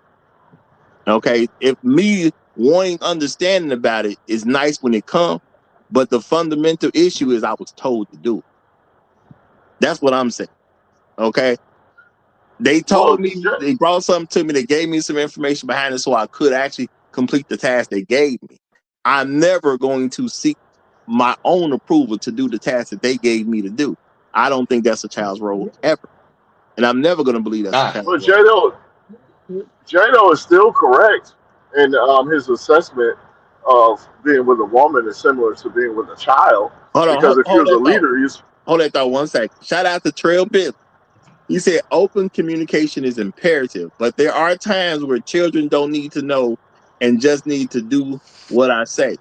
And see, and that's what I'm trying to get across, y'all. If you're a good parent, you're gonna give children some information about something new in their life so they can complete the task. But when you don't want to complete the task until you have this quote unquote full understanding because you don't seem to have it, now you're going into defiance. I will go do what I was told to do and then come ask the other questions after the fact because I don't need my parents to think I'm being defiant. That's just not a good deal for me. And I know that. I knew that growing up. That's not a good deal for me to come off as being defiant to my parents. That wasn't going to work for me. Okay, I can ask later because, hey, Dad, I just did such and such, but I really didn't get X, Y, and Z. Can you explain that to me? And yeah, he'll tell me. But the last thing I'm finna do is act like my father needs to seek my approval for an instruction that he gave me. That's about the Well, last thing I'm gonna do. when you have children, especially if you have multiple children, you know your children. You know the child that you need to just give an instruction to, and you know the child that does need an explanation in order to go forth. It's not so much of defiance as it is understanding that they're different. Some children thrive with more information, and some children thrive with less. You were the child that thrived with less, but you're gonna have some other children that are like, I don't understand, I don't get it, and they need that information in order that they grow and they follow instructions better in the future. But yet and still, Jado's still right. Women are the same way. Well, I'm just gonna say you may need more information, but you can access that after you get the task done. You a child. Nobody told you to go build a rocket. Okay, so That's you can access that other stuff after you've done the task. But go ahead with your point, though.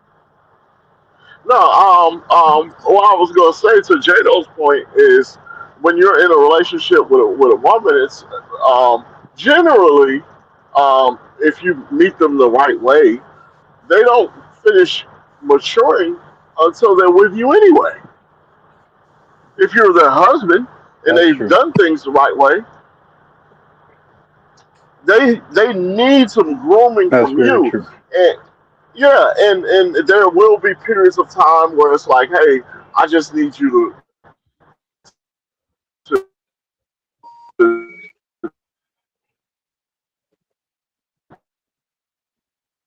complete whatever Is that me or? when she's in Damn, that's him. That's definitely him. That's him. conversations with That's her. him. Oh, Yeah, Yeah. Well, we kind of bore you kind of we missed the last part of what you said. Um, but I definitely agree that part of her maturing is you're going to be a Oh, part I was saying, of her maturing. as hold on, y'all. We kicking them out of here. That's what we doing. If I kick I think y'all y'all out, mixing up different words. if I kick y'all I out, get. that means reset your phone. That's what that means, y'all. Reset your phone, okay? Because it's bad. It's not me kicking you out. It's bad. Reset your phone. Really trying to compare women actually saying I'm gonna be absolutely defiant to you to actually to a child that's that doesn't need you Well, that needs a little bit more information. I mean, because we actually try to compare these like that's on the two on the same level. is A person is that's already said I'm going to defy you, which the person already said is I understand the ramifications. is I'm just going to make this decision. the For same thing somebody, applies. The same thing applies to the woman as or the child as well, man. That's all we're saying. You can see where the woman is being defiant or the child is being defiant. Or maybe the woman has a sincere question. You know what I'm saying? And maybe you say, hey, Look, let me go ahead and explain yeah, further. yeah, yeah. I Look, understand I'm that, but generally somewhat pedantic in that usually I want you to understand shit. If anything, I'm inclined to over explain, and even my wife has accused me of that, of over explaining things. So I'm never going to be, and I don't have my ego too vested in to whether or not I'm questioned about something. To me, I try to view myself to be a benevolent king, in that I'm generally tolerant of questions and concerns and feedback and even some pushback, as long as I maintain veto power. You know, if ultimately I'm going to be able to tell you to do something and you actually do it, then I don't care a whole lot about whether or not I got to explain it to you. Now, if how you know, question or explain and what sort of temperament you have, it will maybe impact how I view that. Well, I want to offer this because I don't want to make it, parents look bad. When are we telling children to do stuff they don't know how to do? Never. So what's the point in you question? If I told you to do something, you pretty much already know how to do it. Am I going to tell you to go move the car, go get the car from down the block and put it in the driveway, and you don't know how to drive? Like, no, who's doing that? So the thing is, for your taxes. Exactly, you're going to give them assignments that they can handle. So there's no reason to question. Now, if you want to understand why you did it, in my world, you go move the car first, and then you ask your parents why you had me move the car. But you don't say, well, why I got to move the car? You know what I'm saying? Like they got to explain it to you why they want the car moved. But Roger, that's what But when you add in context to it, of course, Roger. If I tell my daughter go wash the dishes, it shouldn't be any back talk at all, brother. I don't have no. The soap works this way, and the blah blah blah. Like the water run, it doesn't work that way, of course. But I'm just saying, if you're talking about more complex things or more things like that, then you might have to, hey, let me break this down for you real quick. But I'm saying you're going to give children more complex things over time. But when you do that, it usually comes with an explanation already. Because they already know how to do it. No, I'm saying when you're bringing them something new, you're going to explain the new thing to them because you know it's new to them. So therefore, some explanation is going to be necessary for them to even follow the instruction. But it may not be an actual physical task, though. It may be something more complex, or it might be something, something more theoretical or something like that. When people used to train girls, they would tell them things to do, and they would explain to them the importance, like things like etiquette and good graces and decorum. And they would explain as they were training them to do these things, the placement of dinner settings and stuff like that. And as they would have them do the settings or whatever for family gatherings and whatever, they would explain to them why you put the soup spoon here, for example, or stuff like that. Why do you fold the napkin a certain kind of way? I mean, again, it's all situational, but I don't. To me, having to explain to someone something, to me, is just not the issue. The issue is, how much feedback we have to have, and then defiance occurs in that feedback. Now, with the relationship with the women, you're going to have similar sorts of encounters with them. Some stuff they're not going to understand or appreciate, not understanding. The question is, are you going to do it anyway? And then hopefully at some point we're going to get to some mutual understanding. And all I'm saying is, if my parents tell me to go down to Mrs. Green's house and go take the groceries out of her car and put them in the house for her, I may not want to do it at the time. I may have a real problem with it some kind of way. But the last thing I'm gonna do is ask them why they tell me to do that before I've already completed the assignment. Because I already know how to do it. They know I know how to do it. And if I ask them a question on why I got to do it, to me it sounds like defiance. It's not about you understanding. You know how to go to somebody's car and move some groceries from the car to a house. You already know how to do it.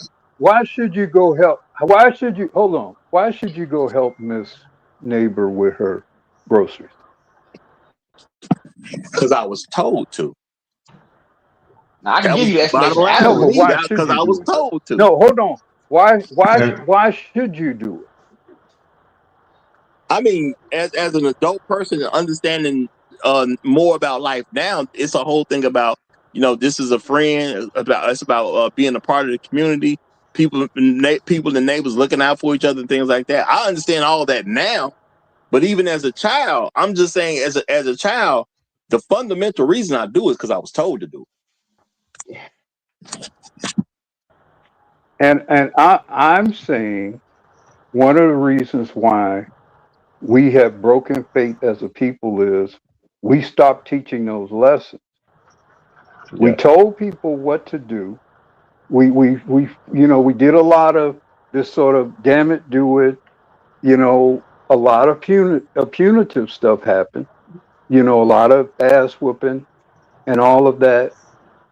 But the real lessons, like why you helped that neighbor, was never lost got taught. over Yeah, time. it. Well, And I'm going to that's say, why I think to a large degree we dropped the ball when we just got into a lot of um, uh, default behavior without communicating the lessons behind that behavior and the necessity behind the behavior. I talk a lot about, if you observe, I talk a lot about female elders and the lessons of female elders and the things that they taught and the things that they explained and how certain order was maintained, because don't talk to that man that way. If you talk to that man that way, ABC gonna happen. So it wasn't just about don't talk to that man that way. It was about the negative ramifications that's gonna come from that, which was they usually were pretty much on point. And I mean, I'm all for black male leadership, but I don't think it necessarily helps us to be dictators, even to our own children. That's been my observation. what I would.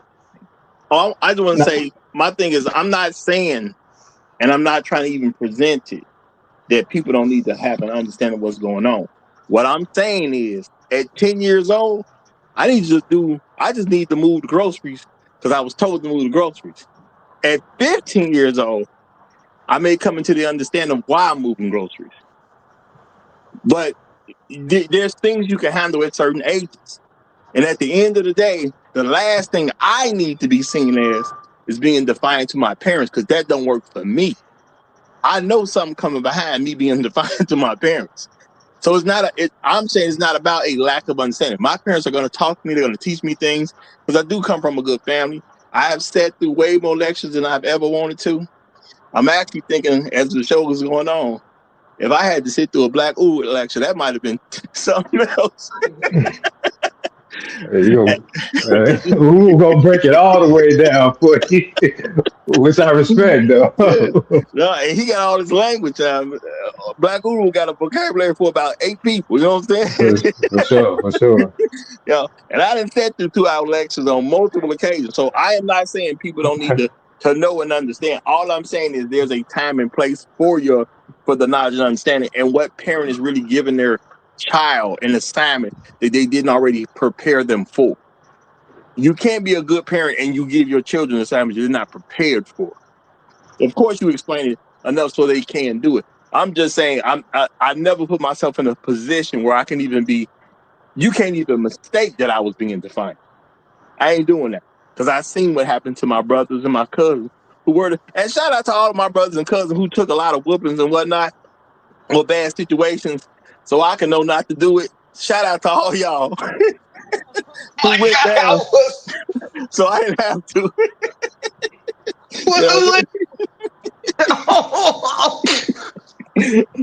Hey man, that still help at the end of the day. That still help. What'd you oh say? my God, I was the one getting the A whoopings, smart man, bro.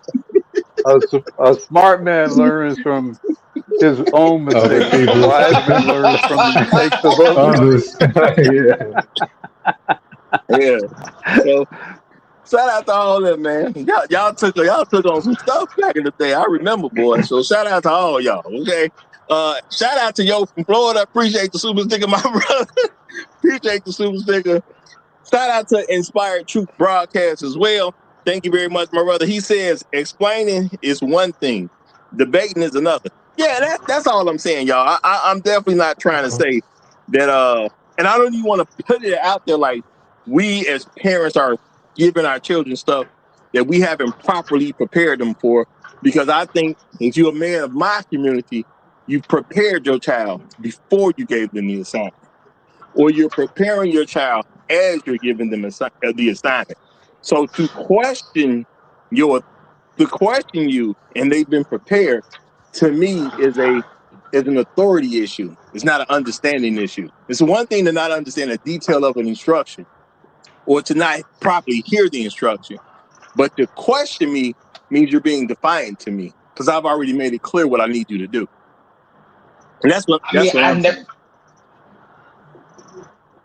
Go ahead. Dishes, but they never taught their child how to wash the dishes. I've never met a parent who told their child go clean the gutters or let's say cut the yard or whatever. But they never showed their kid how to cut the yard. I've never seen this. Like for me, it's just always been part of the experience. If I'm telling you something, I'm explaining you what it is so that you grasp what I'm telling you. I can't tell you braca. You don't know what braca is or the phrase or what that means. But if I tell you go make some lunch, you know how to go do that because you understand the phrase. You understand the lessons that I've been giving you. You've been seeing throughout your lifetime. So I think this is like us playing. You've not, with all due respect, and I got to pull a trump card here. With all due respect, you've not lived in the household raising a child up from 0 to 18. You haven't. They come up with all kinds of stuff. Some of it, a lot of it valid, a lot of it not valid, a lot of it confusing. Shit you thought you told them, you didn't tell them, or you didn't explain to them. Kids are going to ask questions. Some of the questions are going to be valid questions. Some of it's going to be some bullshit. Some of it's going to be them really, truly try to understand why you want them to do certain things. And some of it's going to be debating and defiant. But if you think you're going to go through 18 years with a child and they not asking you any legitimate questions about what you want them to do, I'm just wondering how you think you raising another human being. I never said that. That's always the thing. But anytime I say this, I never said quote unquote a child is never going to ask a question, right? Polite is when you tell your child how to quote unquote, let's say take the chicken out of the I don't know. We're speaking out of parents, brother. I will not debate with you about what goes on Uganda. I've never been there. Don't debate to me about parenting shit. I've been a parent for 36 years. Please don't debate to me about Let's go, Uru. We're not even debating. I literally said that's part of the normal part of being a child. Let it go. You don't know what you're talking about. Bro. You just want to call rank, bro. So just call rank when you feel like it is what it is. He did. He said he pulled a trump card. That's a trump card, brother. I mean, he did tell us he was doing that. He literally. Yeah, I'm just saying. I said it is what it is. It is what it is, bro. I just let it go. No, you didn't let it go, Brady. Okay. You know what? hey, man. My bad. He told me not to question it. Y'all got to get used to usual business getting the last word. He's just a last word type brother, man. He's gonna be I'm gonna let it go. I'm gonna let it go right now. You can't bring that trade into marriage, usual. You cannot bring that trade into your marriage. Getting that last word. That's not gonna work for you, bro. So you might have the last decision, but you can't argue it. Don't do it. Now I'm gonna say no placeholder. I'm gonna give you an opening and a closing statement because we went down that little path. We never got to your opening statement, but I do need to close the show out. So you gonna get the last word, no matter what anybody say. You about to get the last word. So what's it gonna be, my brother? What's it gonna be? Thank you, Roger. I wasn't gonna jump in anyway until basically I was on fooling with your usual. But anyhow, what's going on, panel? In the chat, I'm saying Roger. I'm in full agreement with both Jado and Uru. Obviously, I'm a dad too, so the general formula is the exact same one I run. I'm not going to belabor too much. I had a small incident with my son about a year ago, maybe 2 years ago, where there was a little scenario where he would say people make fun of him for certain smells, and I'm saying it's like you smell, and I was like, okay.